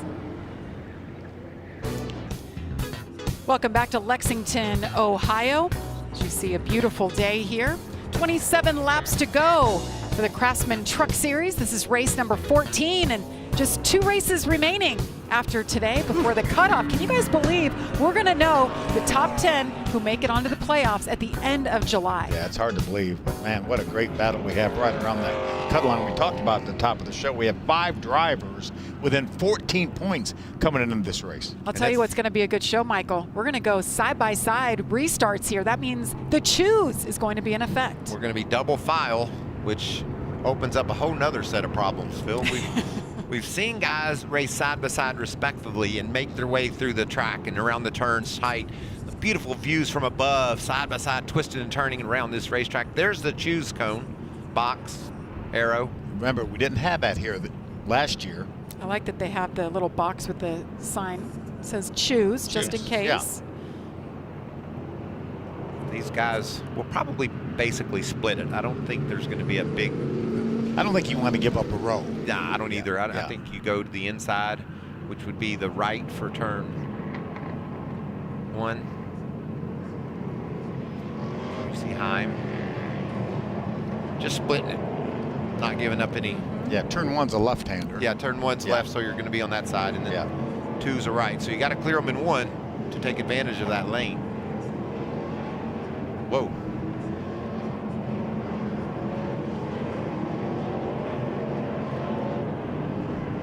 This is going to be fun. So the 2 up front, Heim Majeski, and actually his teammate Ben Rhodes is in 3rd in the 99. They've combined and led the most laps so far today. Ben Rhodes with 19, Ty Majeski's led 16. Corey Heim has led 4, and Matt Crafton has led 1 lap. Matt Crafton, by the way, up to 16th. Here we go. This is going to be fun. First time today. Double file restarts. Ty Majeski, winner of stage number 2. He's the control truck. We're green once again. Did a nice job getting that jump too, as I said. Clear him in turn 1. Can he do that? Boy, I'm trying to fight up alongside. Oh, got a spinner. That's Raja. Raja's around. Is he going to get it going? Oh, that's Daniel Dye. Oh, it is Daniel Dye. Those trucks look a lot like that seafoam green. I think Daniel was able to get out of the gravel trap. Majeski holds on the lead, but Corey Heim's trying to battle back down the long back straightaway, upwards of 165 miles an hour. Then they're going to go down to 2nd gear down here at the end of the straightaway, down to about 70 miles an hour. Side by side, Corey Heim makes it stick. Corey Heim to the lead. Ty Majeski trying to fight back, but his teammate Ben Rhodes right behind him. Over the curbs they go. Side by side they go, trying to take over that 2nd spot. And made a little bit of contact with Majeski. Look at Christian Eckes. He's squeezing in this battle. And I said Raja, contact back there. Yeah, Zane just body slammed Christian Eckes a little bit as they got down in that corner. Stuart Friesen, Tyler Ankrum. There's Raja right behind that battle. Talked about Ankrum at the very top of the show, Michael. He could be a spoiler when we talk about this playoff grid. Zane Smith, arguably the best road course racer in the field, won at Circuit of the Americas, has yet to lead today, but started in the back of the pack up to 4th. You can see the current playoff cut line there left of your screen. It can change every lap with every position. And it's gonna. These trucks are all over each other. Look at Crafton. Made that pit stop late. He's battling up toward the top 10. He's the guy that was above the cut line coming into this race. Now he finds himself below the cut line. Nick Sanchez, Chase Purdy side by side. Yeah, Chase Purdy, we hadn't said his name all day. He's doing a nice job again, week in and week out, just solid inside the top 10. How about that great side-by-side battle? Teammates Majeski and Rhodes. This is for 2nd spot. Love the way these two have been racing each other today. So respectful until then. Oh, they both get together. I think it did some damage. Maybe cut down the tire on Ben Rhodes' truck. I'm not sure why it drove off the racetrack. Ty Majeski. Ty Majeski back on the track. Ben Rhodes now finally making his way back on the track right when I said they've been racing each other so respectfully. Well, we talked about that all day and how as the laps wind down, they're going to get more aggressive. And you're going to see a lot of blocks as well. Guys diving to the inside to try to close doors. And when those blocks are thrown early in the race, you might get away with it. but not anymore. I think a right front tire is down on Majeski's truck. Yeah. So the two running second and third are now back in 20th and 21st, and problems getting bigger for Ty Majeski, as you guys mentioned. You see him right there. Ben Rhodes. I mean, I knew why Ben Rhodes went off the racetrack. He was knocked off the racetrack. I figured something must have happened to Majeski. Here it is right here. Going to have the contact right here, and it just cut Majeski's tire down right then. Yeah, Majeski, I know it's his teammate, but he's going to say, man, you squeezed me. And that's what we will see as the race continues, and that is the case. Ben didn't quite have the position, and he turned in, and Majeski was there. And maybe Rhodes could have went up on the curb, but it didn't happen. Ty Majeski on pit lane. Jamie. Yes, and as he came down pit lane, he was telling the crew, it's got to be the right front. You got to replace that one. He said, but I've got a lot of stuff in the grill. You've got to clean the grill out for me as well. Just before all of this unfolded, I had talked to the team manager for ThorSport, David Pepper, and I asked about team orders. I said, are you guys allowed, are they allowed to go back and forth with each other? He said, absolutely. What they're not allowed to do is make any unnecessary contact. So there will be a meeting about all this once the race is over. But right now, Ty needs to get back out there and make up whatever ground he can. Thanks, Jamie. And you saw there, they're only allowed to change the one tire with the issue. Phil, don't you like talking about the playoff bubble? Yes. There's a lot of bubble stuff going on. These guys are all right there. Yeah. How about freezing right there? De Benedetto, the 25, Ankrum in between, and then Sanchez. That's 3 of the 5 drivers that we had separated by 14 points for the last 3 playoff spots. And Matt Crafton, after an eventful day, he's trying to join this battle. Make that 4 of our 5. Nice move there by Matty D. Grabbing that 6th spot away from Sanchez. Look how tight things are all the way back through the field. Tough day for that blue truck of Carson Hocevar. It's been problem after problem for him. That's racing, right? Yeah. He gets the win, his 2nd career win, goes victory lane at Nashville. First race back, it's just been one of the worst days we've ever seen him have. Good battle. Chase Purdy, the Ford truck, having a great year. Rajah, the 24, battling. Ran in figure right behind that battle. Rajah Caruth in the 9th spot got around Chase Purdy. Haley Deegan right there battling in the 13th position in that 13 truck. Nice recovery by Tanner Gray as well. He's in the 12th spot. Jack Wood has found his way into the gravel pit. I expect the yellow to fly here. As long as they can drive out, they'll keep it green, but if they get stuck, as you see there, no choice but to bring out the caution flag. I don't think you could ever get stuck and then drive your way out. I think if you could keep your momentum going like we saw Tanner Gray do earlier. Oh, another truck around there as the caution flies. Is that Will Rogers in the 02? It is. Caution out for the 7th time today with 22 laps remaining. See a lot of damage to the left side of that number 02 truck. Axle deep right there. Look how deep that is. Thank goodness they have it, because it certainly catches cars like we saw last week in IndyCar with Simon Pagenaud. Top of he was by himself, looked like, just trying to negotiate turn 1. Got away from him. Well, don't look now, but Matt Crafton's being shown in the 8th position, guys. Yeah, he was about to drive up on that battle for 5th. Fast is Matt Crafton today. We talked about it early. You know, he made his way to the front in a hurry and spun around a couple times. Lost his track position when strategy went awry, but now he's in position to get this thing done. Well, we just mentioned the sand traps. They are there for a reason, not just to get people stuck, but to, in moments like this, last weekend, Simon Pagenaud. Look at the momentum, the force, the speed. One of the most unbelievable things that I've seen here lately. But that, you're right, Jamie, that sand, that gravel, it just takes that momentum away every time it hits and digs into it, and that's why it's there. That would have been so much worse for without that gravel. Watch this onboard. This is just, it literally is unbelievable.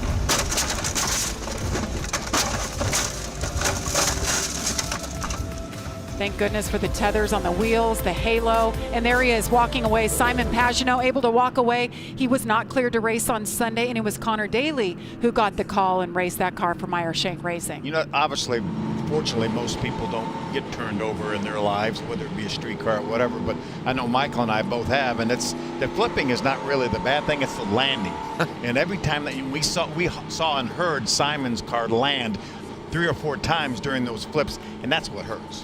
I remember I flipped over at Daytona one day in the Busch car, and it flipped and it flipped and it flipped, and I was hanging on, and it wasn't hurting like you said, but I'm like, okay, I get the point. We can stop flipping over now.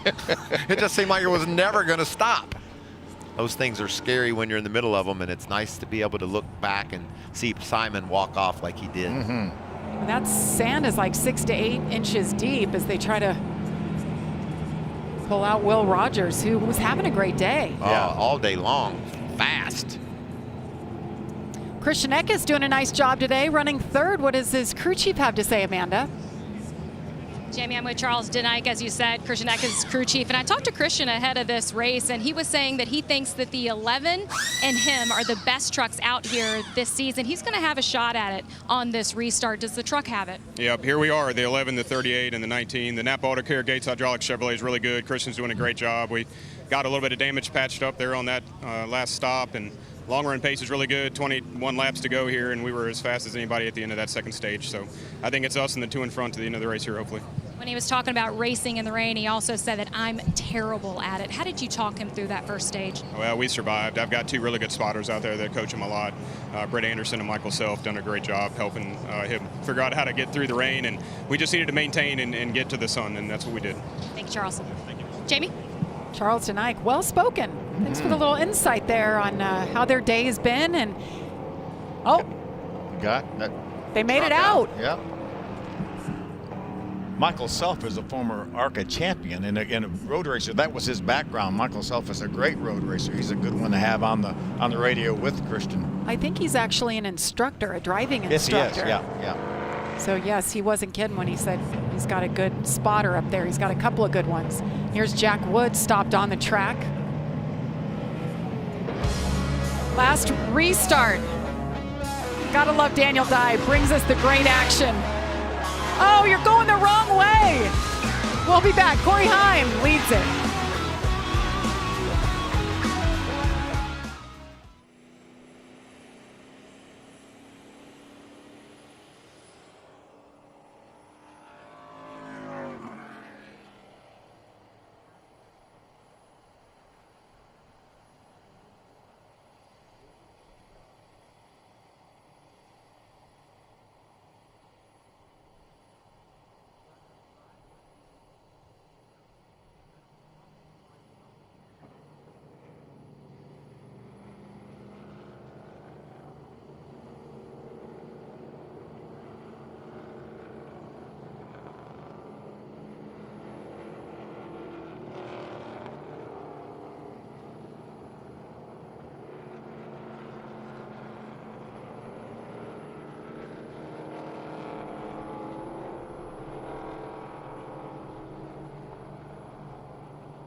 Welcome back to Mid-Ohio. You're watching the NASCAR Craftsman Truck Series.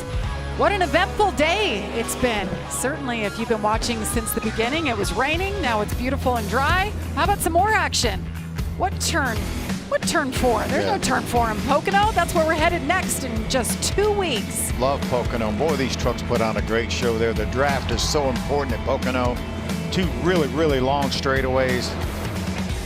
The tricky triangle. Chandler Smith got that win last year, so I would assume KBM's going to be pretty good. That should be pretty good, yeah. They got a good driver, too. By the way, Kyle Busch. Yeah. He'll be back behind the wheel. Let's choose it up here, Jamie. Yeah. Let's do it. Not a whole lot of movement last time. So many fun runs to talk about. I mean, we knew how fast Corey was going to be, especially when it dried out because of the way he ran yesterday.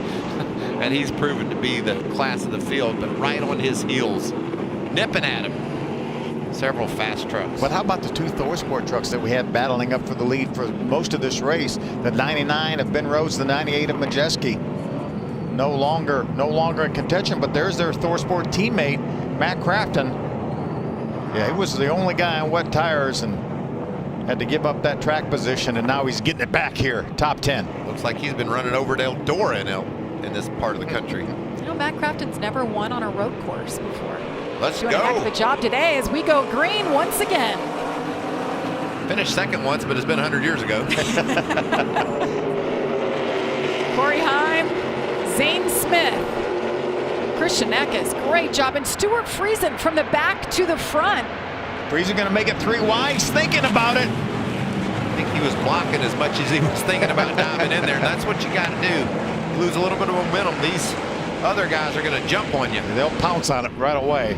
Look at Eckes, but it's going to be Friesen. Great move by Stewart. Good battle right there. Crafton, that yellow truck. De Benedetto, as well as Sanchez. All 3 guys right around the cut line, racing together. Oh, look at them stack up there. A really slow corner. We have 3 corners on this racetrack that are less than 50 miles per hour. All the way up to 160. 60, 65. Got high speed and very technical sections of this course. And very tight racing. As you see, Chase Purdy all over the back. Matty D sideways. That's back there battling for the top 10. 9th, 10th, 11th right there. Grant Enfinger, the 23, on the outside of his teammate Rajah Caruth in the 24. Haley Deegan wanting to pounce right there as these guys race side by side. She gets a little bit sideways. Tanner Gray's going to try to take advantage of that. Grant Enfinger side by side with Rajah Caruth. Rajah, we talked a lot about him today. He has just battled after spinning 4 or 5 times earlier in this race. It's a battle for the 10th spot with his teammate.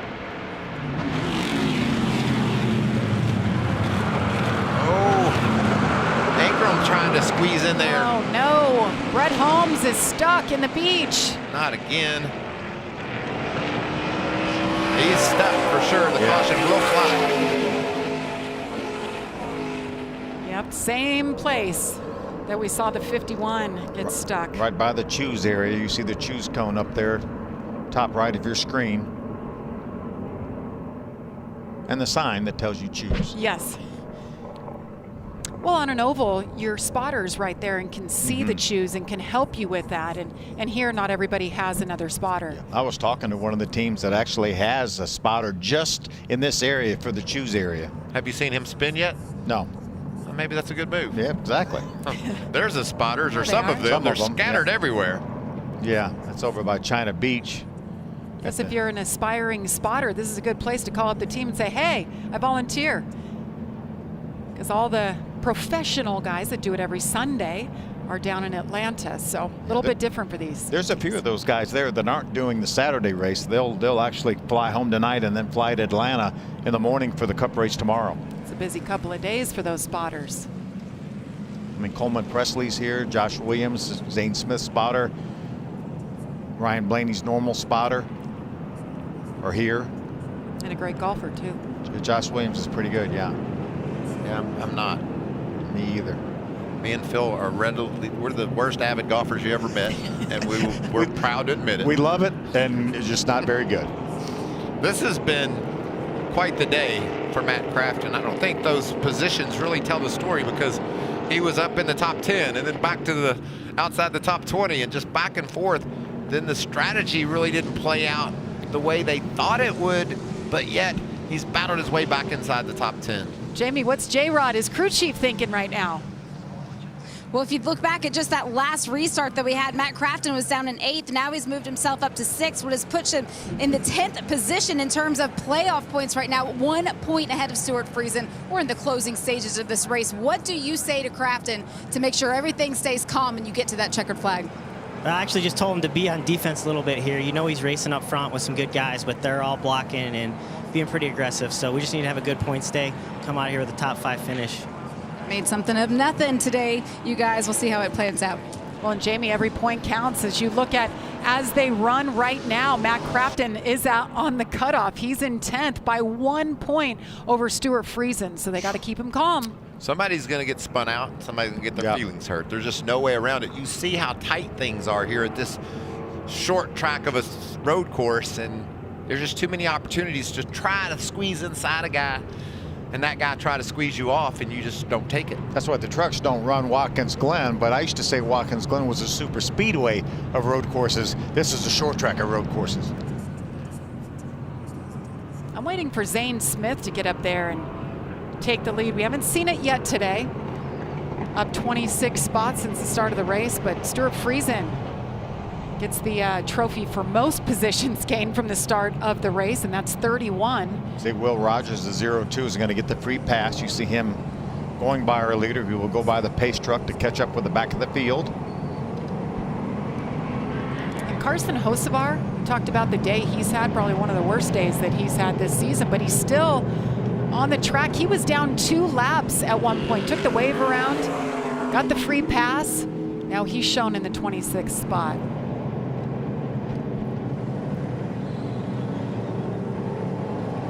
Amanda, what are you hearing on Landon Lewis making his Truck Series debut today? Yeah, take a look at that 04 running in the top 15. I talked to him prior to the race, and he said this was just going to be a learning day for him, and boy, was it. I can't wait to hear how Landon talks about his first Craftsman Trucks race. But we showed him alongside Ron Hornaday yesterday, talking him through. He's a mentor to Landon Lewis, and when I talked to Ron earlier, he kind of chuckled and said, Amanda, I've been trending overnight comparing Landon to Jimmy Johnson and Kevin Harvick, but I believe in this kid. He has immense drive and willpower, and I'm sure Ron's going to have just a lot of praise to Landon after this race. Are those pink headsets? What about Ron Hornaday talk about getting trending? I like that. Wasn't sure you'd know what that meant. What a great mentor, though. He believes so highly, as Amanda said, in this kid. Such a nice kid. I tell you what, and he's made a believer of me, Phil, because he's been solid in this truck and just goes out and does a nice job. Just like Ron Hornaday said, he's very much a student of the game and has made some great gains during the race today. He won on the road course earlier this year in the West Series. As a matter of fact, his first 4 races in the West Series this year, he finished second, and first. Wow. Pretty consistent. 17-year-old out of Ocean Isle Beach, North Carolina, in the 14th spot. Great day for him.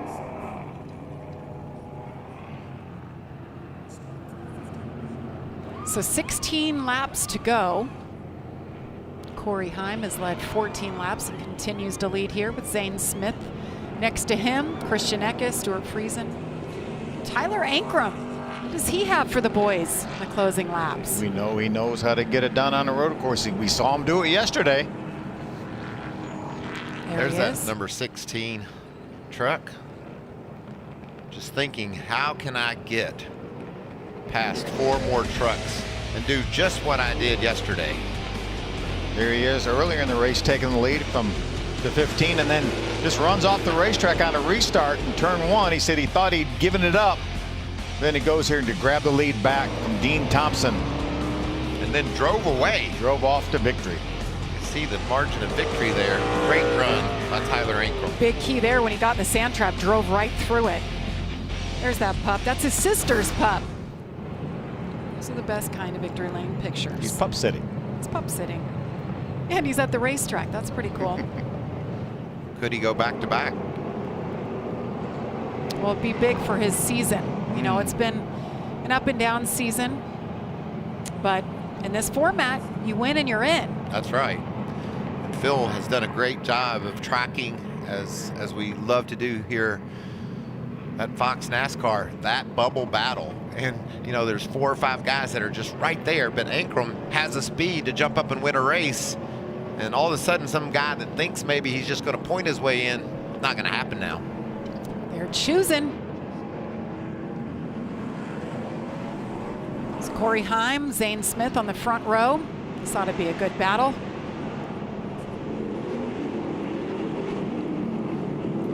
See that bright yellow truck? That's Matt Crafton.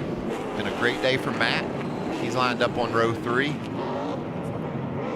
Talked about the playoffs, 2 more races after this. So the end of July will be the Richmond race, where we'll lock in those top 10 who will go for the championship. And then we'll have 10 drivers, 7 races.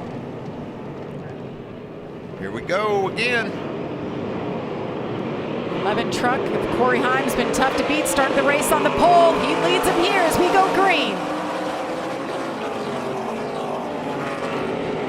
Nice start by that 11. Look at him pull it out there. Not going to have to worry about anybody getting beside him getting in turn 2. Matt Crafton all over the back of Stuart Friesen. Gave him a big push. Oh, and Stuart gets in too deep. Hit the back of Zane Smith. Christian Eckes gets shuffled back a couple spots. Zane's going to recover and hold on to that second spot. Matt Crafton. Tyler Ankrum side by side behind that side-by-side battle between Eckes and Friesen.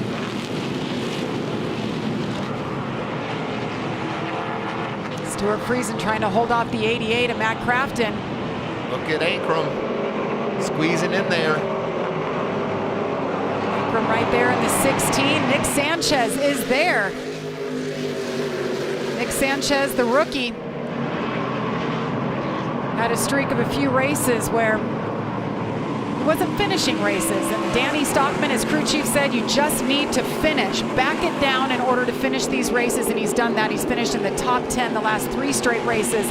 Looking for another one here, running 8th. 15 laps to go. This is where you take a little more room and give a little less room. Yeah, and that's why we see people at the beach stuck in the sand, because of that aggression.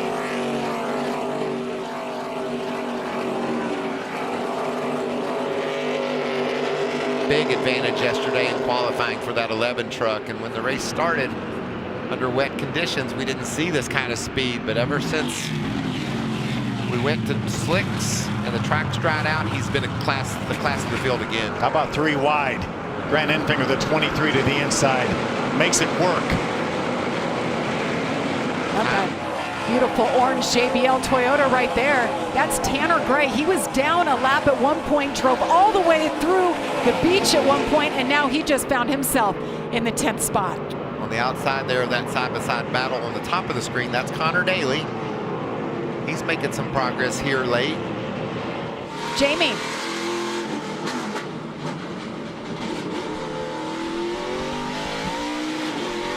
Yes, and Tanner Gray's done a great job of putting his head down after the troubles that they had early on. He told me before this race started that they really just needed to clean it up a little bit. They've had too many mistakes over the last several races. They said we need to put ourselves in better positions, just be a little bit smarter. His crew chief, Jermaine Donnelly, told him in that last stint, he said, you can't do anything if you don't keep the truck on the racetrack. So Tanner put his head down, and he's done just that. He's making up ground now.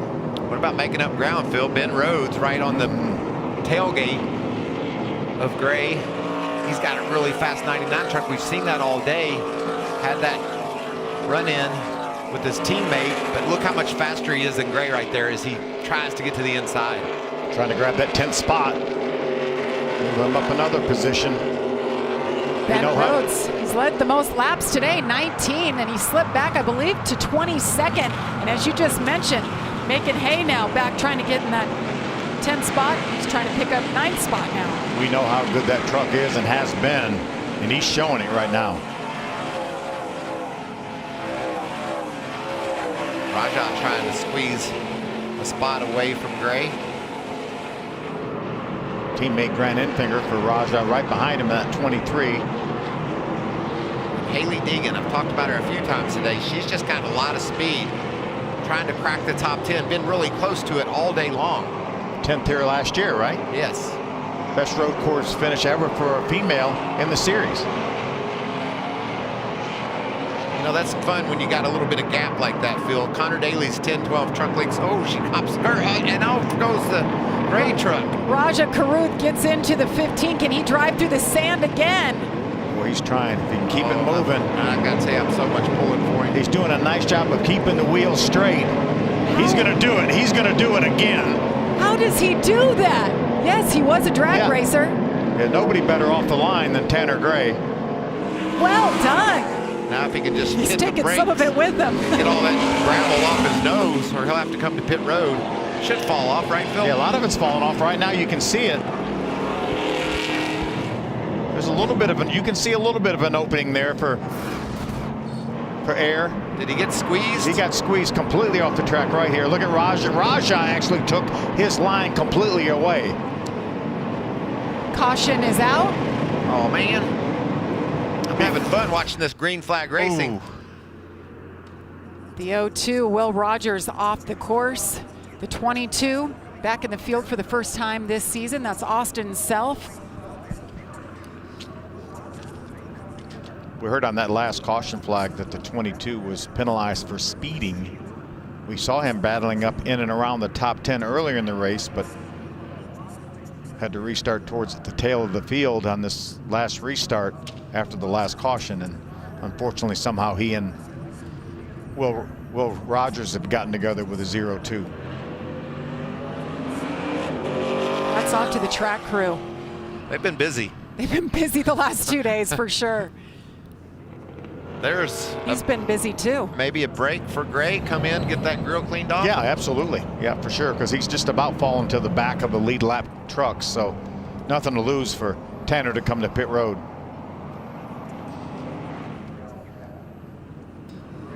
So let's see what happened here. Way back there in the distance. There it is, the start of it. Looked like the 22 just drove into the side of the 0-2. Now, there could have been something that happened that precipitated that. And maybe the 0-2 didn't know the 22 was in there. Could have pinched him. Turned in and pinched him. Yeah. It's just a little far away for me to tell. Yeah, exactly. Getting Self's truck pulled out there pretty quickly. They'll have to dig a little deeper to get Will Rogers from the sand. Tyler Ankrum has done a heck of a job today, running 5th right now, Amanda. With his crew chief Doug Randolph, and it's really win or bust for Tyler's chance in the playoff. He comes from the win yesterday, said he was going to go for it today. In terms of doubling up, are you just going to let the reins off of the 16? Oh yeah, he's doing all he can out there, struggling with a little bit of a tight truck right now, but he knows obviously from yesterday what it takes to win, and he's going for it today.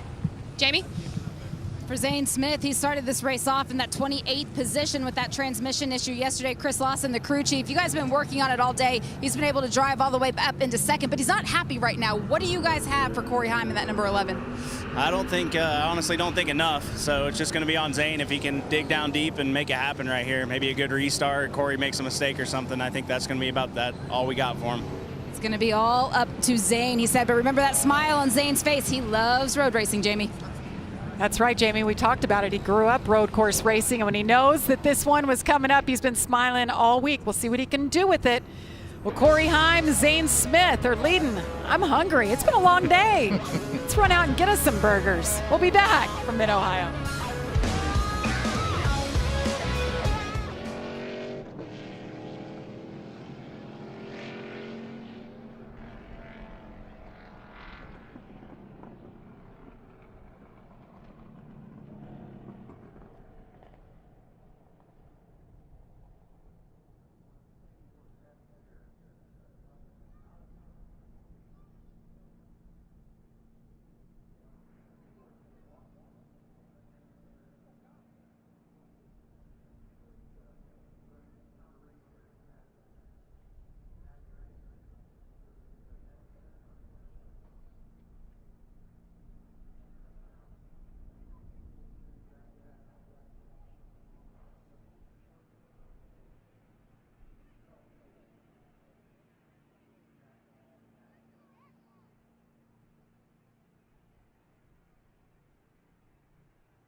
Turned out to be a beautiful day here in mid-Ohio. We needed the umbrellas earlier for the rain. Now we need the umbrellas and the little shelter for the sun. Some grilling out there, some beers. It's a good time. That's America, isn't it? Happy summer, y'all. A few beers, a little bit of barbecuing, and some truck racing. Speaking of trucks, let's hop on my truck, and I'm going to drive you from Nashville, where Carson Hocevar took the checker flag, right up to mid-Ohio. Where are you going from here? I think I'm going to leave here and head up to Pocono. It's wonderful in Pocono in the summertime. It's the honeymoon capital of America. Then come south. Yeah, on my way home, I'm going to stop at Richmond. Yeah. That pickup truck's going to get a workout.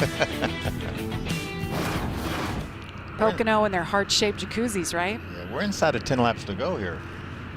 We are. Well, I like the call from Lawson. Zane Smith, it's all up to him. We don't think that our truck is quite good enough to compete with the 11, but it's all about the driver, the skill. Number 11 celebrated his 21st birthday this week, and how much cooler would it be to take a trophy home? Yeah, or maybe even have a beer we talked about in Victory Lane. I can have a beer in Victory Lane. Yeah. Corey Heim has been so strong this year. I mentioned that huge win at Martinsville when he beat Kyle Busch, and that, you know, that doesn't happen all that often. Last 6 races, all top 5 finishes. And is rejoining. And averaging over 50 points. Crazy success for that team. Yeah, Corey Heim, just looking at the stats, he's led about 362 laps this season. It's been a great year for Christian Eckes, 2-time winner, driving for Bill McAnally. New team for him this year. That's been a great. Remember, crew chief said they thought they had the long run truck. Unfortunately, we haven't had that many long runs, but he's certainly in position. Ben Rhodes went for that slide through the grass after contact with his teammate. Now he's in the top 10, so he's battled back. He's got something to say about who's going to win this race, I bet. Been really impressed with Friesen, too, the comeback from starting last after all the issues he had yesterday. Up here in contention, up in the top 5.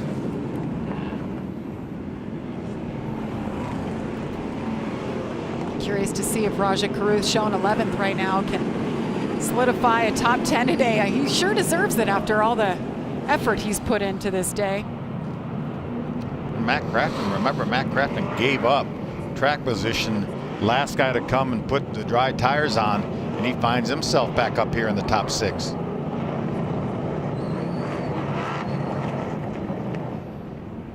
All right, everybody stay out of the beach. Let's have a 10-lap shootout here. Corey Heim, Zane Smith. What a great restart once again for Corey Heim. Great launch. Oh, contact already. See the beating and banging. And there goes round Raja. Raja Caruth right in the middle. He gets crashed. hit again. And there goes more trucks stuck. Brett Holmes around. Trying to see who just went through. Looked like maybe Spencer Boyd through the sand. But Brett's stuck. He's not going to be able to go anywhere. Big debris out there on the track. Bring out another caution. Zane looked like he was a little bit off on that start. He's obviously lost the 2nd spot. And how about Crafton up there racing Zane for that 3rd spot? Zane's going to send it though, isn't he? He is. Just deep into that turn and gets that spot back from Matt as Ankrum tries to get around Friesen. I think they're going to let these guys race around a little bit. Obviously, we knew the caution was going to have to come out, but they let these guys race for several corners. I think it was a good call. Caution for Brett Holmes right there, who is stuck. 10th caution today. See a lot of debris on the racetrack as well, so even if Brett wasn't stuck in the dirt, then they were still going to have to throw that caution flag for the debris. There's the debris you speak of, Phil. Is that a brake cooler? Looks like brake ducts, brake fan, yeah. And it came from... Might have come out of that truck right there. This truck, as you can see, the front end is really banged up.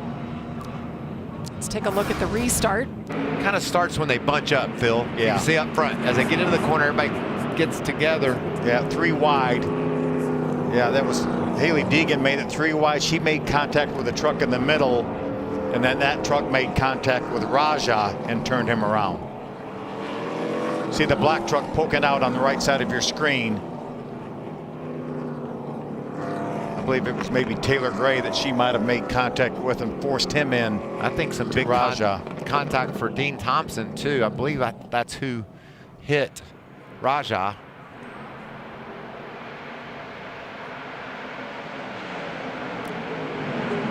Meanwhile, it was 3 wide, almost 4 wide up front. Begs the question. Riding on board with Connor Daly. Good gas and go. Was able to squeeze to the bottom.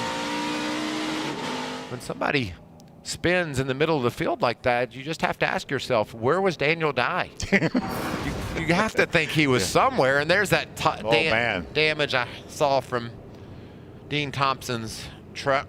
There's Thompson. Daniel. Gosh, what a day he had yesterday. I mean, we thought he had a shot at winning it right at the end. He had a wreck with a teammate. Yeah, teammate took him out, waited for him and took him out, unfortunately, on the last lap. Now you see, this sort of sums up this race to me.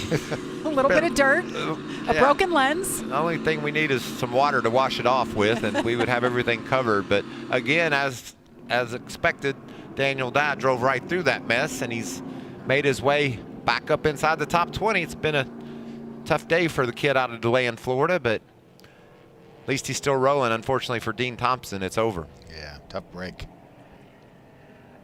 Push that truck back into the garage. But Christian Eckes on that restart. He was all over Zane Smith.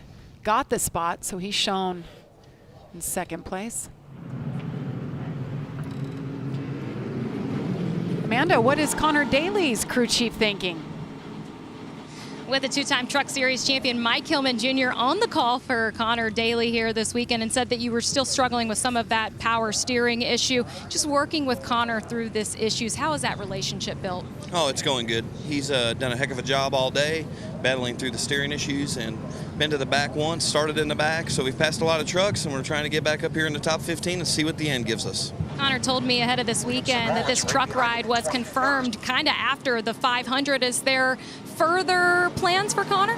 I'm not sure what's next for Connor, but he's doing a great job in our Unishipper Chevy, so hopefully we can go get him here at the end. Thank you, Mike. Jamie? Well, it is Corey Heim in that number 11 that everybody is chasing. He's led 22 laps today. Scott Zipadelli, you're the crew chief, told me this is a new road course package you guys have been working on since back in COTA. He wasn't a fan of it initially. What's different? Why is it working now? I don't want to share that, but he's probably still not a big fan of it. It's a little bit loose in the high-speed stuff, but it turns better now in the short, slow stuff. So he's doing a great job. The crew's done an amazing job. It's been a kind of a chaotic day with the rain in and out and all, but can't thank everybody enough at Tricon Garage and Safe Light and TRD. Toyota Pro's really good, and hopefully we can finish this off. All of the partners, the team members that you rattle off there, they make the sport go around, really. And you lost your driver for one of the races earlier this year. Despite that, still leading the regular season points. You made the decision to come over here to crew chief for him. Why? I just needed a change. You know, I think you get somewhere, you stay there for maybe too long, you might get complacent, and I just felt like I needed a change, regenerate, you know, just kind of try something new challenge. And I didn't know I was going to be working with Corey when I came over here, but very pleased that they put us together, and hopefully we win some more races and try to win this championship for TRD and all of our sponsors. It's a solid partnership that has plenty of good things to come, Jamie. It was a great decision by Scott Zipadelli to say yes to that opportunity and then to get paired up with Corey Heim. These two, I think, they have a big future ahead. Well, we're hoping this is the last caution of the day. 7 laps to go. Can Corey Heim hang on? No, Michael? We're going to have more?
Welcome back to the NASCAR Craftsman Truck Series. We're glad that you're with us and hanging it out.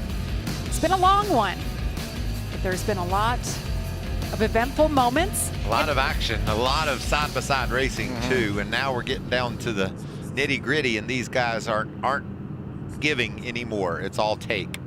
You know, one of the upsides to all the cautions is hearing from the crew chiefs, getting to see the faces of the guys behind these trucks. William Sawalich. I always worry about saying his last name right, and I screw up his first name. I'm so focused on Sawalich, I can't even say William. Well, we better get used to it, Michael. I think we're going to be hearing about this kid for a while. Yeah, he's been impressive. That 9th place finish at Martinsville, of all places, one of the toughest tracks on the circuit in his debut at 16 years of age. That shows you what kind of talent that young man has. Running the ARCA Menard Series, but he's only 16, so he can't run all of the races on the national circuit. Second place yesterday. Yep. One of our 6 drivers that did double duty. Smart driver, smooth driver. He won at Berlin just a few weeks ago in the ARCA Menard Series. He's got 2 wins this year in the East Series. Running for that championship. Berlin is one tough short track too. Berlin, Michigan. Yeah. Bumped Jesse Love with about 2 laps to go to get that win that Jesse Love had dominated that race. When you say bumped, that's allowed, right? That's part of racing these days. You're going to bump. Depends on which end of the bump you're on. You just don't want to get run over. Yes. If you bump and keep it straight, it's okay? Well, I don't know. I don't think Jesse Love appreciated the bump, truthfully. You just got to expect it these days. Yeah, it's the world we live in now. Yeah. It's different than what it was when you and I started. Certainly. Speaking of Jesse Love, what a great job he did in his debut just a few weeks ago at Gateway. Was actually filling in for Corey Heim in the 11 truck. And I like the way he went about it. Just, you know, easily stepped into that truck at St. Louis and just got better and better every lap, and at the end was as good as he was all day. Just was really patient and learned and took advantage of that opportunity. That kid is so good. He's already won 4 times in 8 races in the ARCA Menard Series. See, what they're doing here is they're choosing. Is that why it says C-H-O-O-S-E? Yeah, choose. Well, we're coming to our Craftsman 5 to go. Let's run 5 laps without a caution. Can we do it, Michael? Yes, we can. Well, we changed your attitude. I said we can, Jamie. You got to listen closely when I talk. They can't see your face, though. He was shaking his head. That's right. I'll tell you that. I think we're going to see more contact, and we're going to see more contact for sure. Well, things are ramping up. Got Christian Eckes up there, starting on the outside of Corey Heim, who just had a great restart. See what he has here, starting on the front row. Zane Smith, look at Matt Crafton. Tyler Ankrum trying to get the best of Matt Crafton. See ya, Corey Heim. Gosh, shot out of a cannon, but here comes Zane Smith.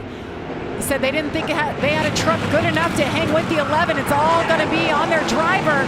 3 wide. Taylor Gray gets turned to the infield. And he's going to come back up. Everybody squeezes by. Right next to his brother, Tanner Gray.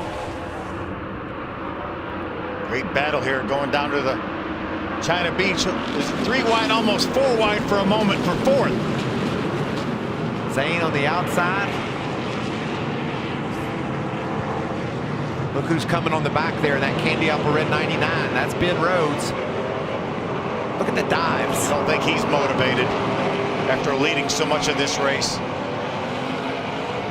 Matt DiBenedetto in the mix in the 25 right there. He's one of those bubble boys we talked about right now. 7 to the good. He just wants to keep it straight, Jamie. Just nobody run into me and knock me off the track, and I'll continue my top 10 streak. See Grant Enfinger, he's been very aggressive today, fighting his way back to the front. There's Majeski, the other Thor Sport truck that was involved in that incident with Ben Rhodes. Chase Purdy to the inside of Haley.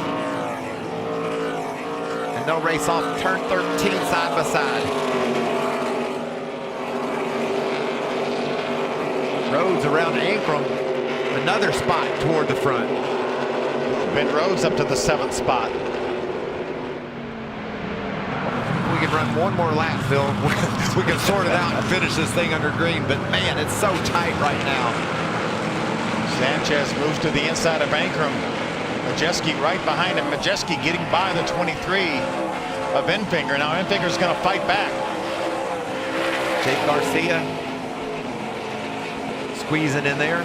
But Ty Majeski back there fighting for a top 10 right now after having that incident going around with his teammate Ben Rhodes at the front of the field. They're both making a great comeback. You see the 99 right there shown in 8th spot trying to get around Matt DiBenedetto. And you see that gap in front of Matt Crafton. You got to be careful when those gaps open up in front of you. If you got people stacked up behind you, you're the weak link in the chain, and people try to take advantage of that.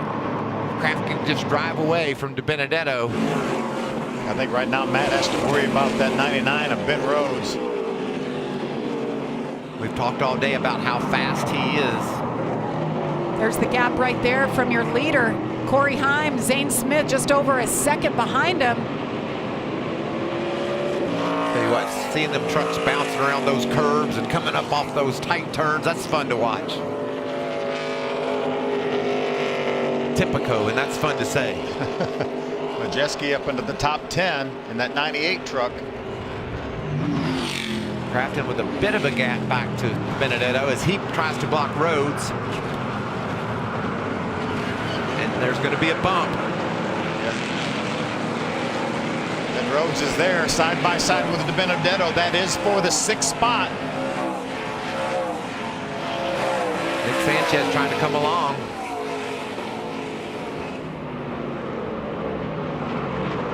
Ben Rhodes with such a good truck today, led 19 laps, but Corey Heim, the current leader, has now led the most laps today. Look at this battle. Ty Majeski gets around Ankrum. Ankrum's truck has fallen off a little bit in the last few laps. And there you see DiBenedetto falling off of Rhodes. Going to stay in front of Sanchez, though. Remember, all those trucks, DiBenedetto, Sanchez, all involved with that playoff cut line. Matt Crafton as well. This is tense racing, isn't it? It is. Knowing what's on the line, especially when you're racing the guys you're up against in points. 2 laps to go here at Mid-Ohio. Can Corey Heim hang on? Can William Sawalich hang on and get back on course? He got through the dirt, back on the racetrack. Good job, William. We stayed green. Oh, and he goes to the pit.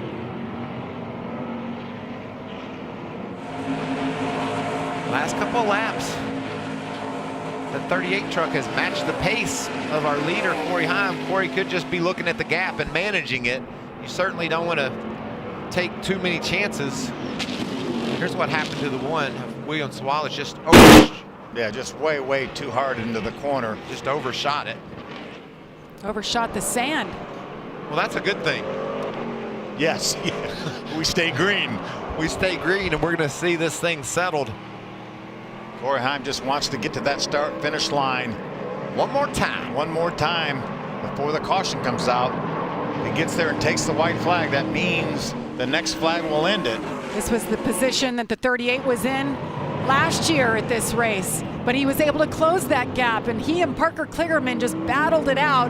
Can he get any closer to Corey Heim? That 11 truck is just so stout. Scott Zipadelli doing an incredible job bringing this truck here, overcoming the odds. The white flag is out. Last lap here. 2/10 better the last time by for Zane Smith. These two are checking out. Christian Eck is 4 seconds back. Haley Deegan off. She was inside the top 20. There goes Landon Lewis. We saw him off the road. Haley Deegan was knocking on the door for a top 10, but she's had a couple runoffs here. Corey Heim just needs to keep it on the road. He has a second lead on Zane. And Zane just thinking, slip a wheel. Look at how hard Zane drives down into the corner.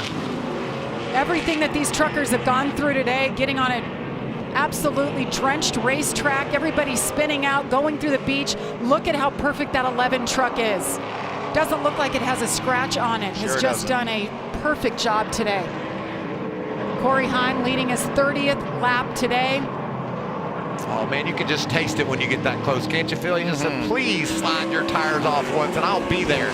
Zane Smith says, that carrot is there. I just don't know if I have enough time to get it.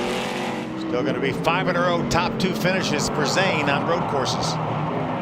Corey Heim, the 21-year-old out of Marietta, Georgia, makes his way down, and he does it. Corey Heim wins at Mid-Ohio. His second win of the season. Yeah, there goes that net down. Celebration to begin. The 21-year-old. Happy birthday. Yeah, that's the way to spend a few days after your birthday. Going to victory in a NASCAR race. He got his grandfather clock just the other day, right? Yes, he did. From Martinsville. Tick-tock. Zane Smith hangs on to the second spot for the second straight year here. Christian Eckes, Stuart Friesen, comeback award. I love that. Give another comeback award to the 2 guys behind him, or the 3 behind him. Yeah, right. Rhodes, Crafton, and Majeski all went to the back at some point. I know there's going to be a talk between those 2 teammates at Thorsport, but maybe it'll be lessened a little bit because they were able to fight back and finish 5th and 7th. And there's the 14th place finisher, Daniel Dye. He's a short end of the stick of this battle late. Oh, they're coming to the, look at this mess. How about Hocevar? Going to grab a few spots, end up finishing 12th, spent some of this race 2 laps down. How in the world did Hocevar bring it home 12? Look at this. Daniel says, I can't see, but I think I'm making good time.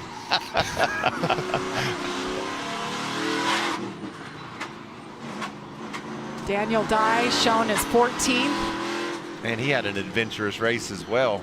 So many great stories inside the top 20 of just perseverance. Totally. What about Connor Daly and Marco Andretti, 18th and 19th together? Both had some runoffs. Expected to see them be a little bit better, but it was just adverse conditions today. You know, and if we told Corey Heim all the stuff that was going on, he'd say, I didn't really see a whole lot of that. I didn't see any of that. Pretty average race for me. It wasn't that wild. What's the farthest back he ever was today? 4th? Maybe? Yeah. He's going to go do a burnout on his birthday week. Like you said, that truck looks immaculate, Jamie. Yeah, most of the trucks look like they raced Eldora, and his looks perfect. Hello. Congratulations. Corey Heim. I mean, we said it coming into here. He's leading just about every category you can lead in the truck series this year. So focused. I mentioned the last 6 races he had averaged over 50 points, which is really almost unheard of. He earns 56 points today. 7 races now he's averaged about 51 points a race. That is so significant too. With only 60 points available per race. He gets most all of them, doesn't he? He does. He does. He gets his good share of them. So he just picks up some more points, adds to that win column. You know, when you think about Pocono, where we're going next, it's got a lot of road course tendencies for these drivers. You know, 3 distinctively different it's a corners. road course with 3 left-hand turns. That's right. And so, who are you going to make the favor? I was just going to ask you, does that make Corey Heim the favorite? I mean, well, that other guy that's going to be there is going to be pretty good, but you know that he put that other guy away at Martinsville earlier this year, which was impressive. So, yeah, I mean, it's going to be a great battle. How about for the championship? You call Corey Heim the favorite? I think we have to right now. And Zane Smith a close second, just like he was today in this race. So we got a couple of guys that we think are going to race for the championship, 1-2 today. 2 seconds in a row for Zane after going through a little bit of a hard time. Did you saw see what he did? Heim time. It's time, baby. It's time to celebrate. Heim time for the 2nd time this season. Gets it done. Well, Jamie Howe, it's always fun to get to talk to the winner straight out of the truck. You got him. Yes, and that helmet is now off as he crossed that checkered flag line. The word from Scott Zippadelli over the radio, Corey, it was, you are the man. You said this one goes to all the guys in the shop. To put this truck together, unknown conditions for the win. What does that mean to you as a driver? Yeah, I mean, just unbelievable. I mean, we came here with high expectations I felt like I did a good job last year just staying up front. but I put in the work to be able to go from a third-place truck to a winning truck, and this Safe Flight Tundra TRD Pro was every bit of that today. So huge thank you to Tricon Garage, David Gillen, Shane Gray and the Grain family. I appreciate everyone over there. Scott Zabadelli for everything they do. Toyota Racing, just unbelievable. I mean, this thing was good ever since we unloaded. I felt like we were the fastest truck in practice, qualified in the pole, of course, and then came here and won the race. So just unreal. Huge thanks to Zane and Christian. I knew they'd race me clean, but like usual, just a huge thanks to them again. But yeah, just unbelievable. Just awesome. Hats off to everybody. Words of true sportsmanship. Congratulations. Amanda? Zane, at the last 5 road course races, you have been the winner or the runner-up. You passed 26 cars today for this finish. How demanding was this one? Yeah, brutal to finish second here again.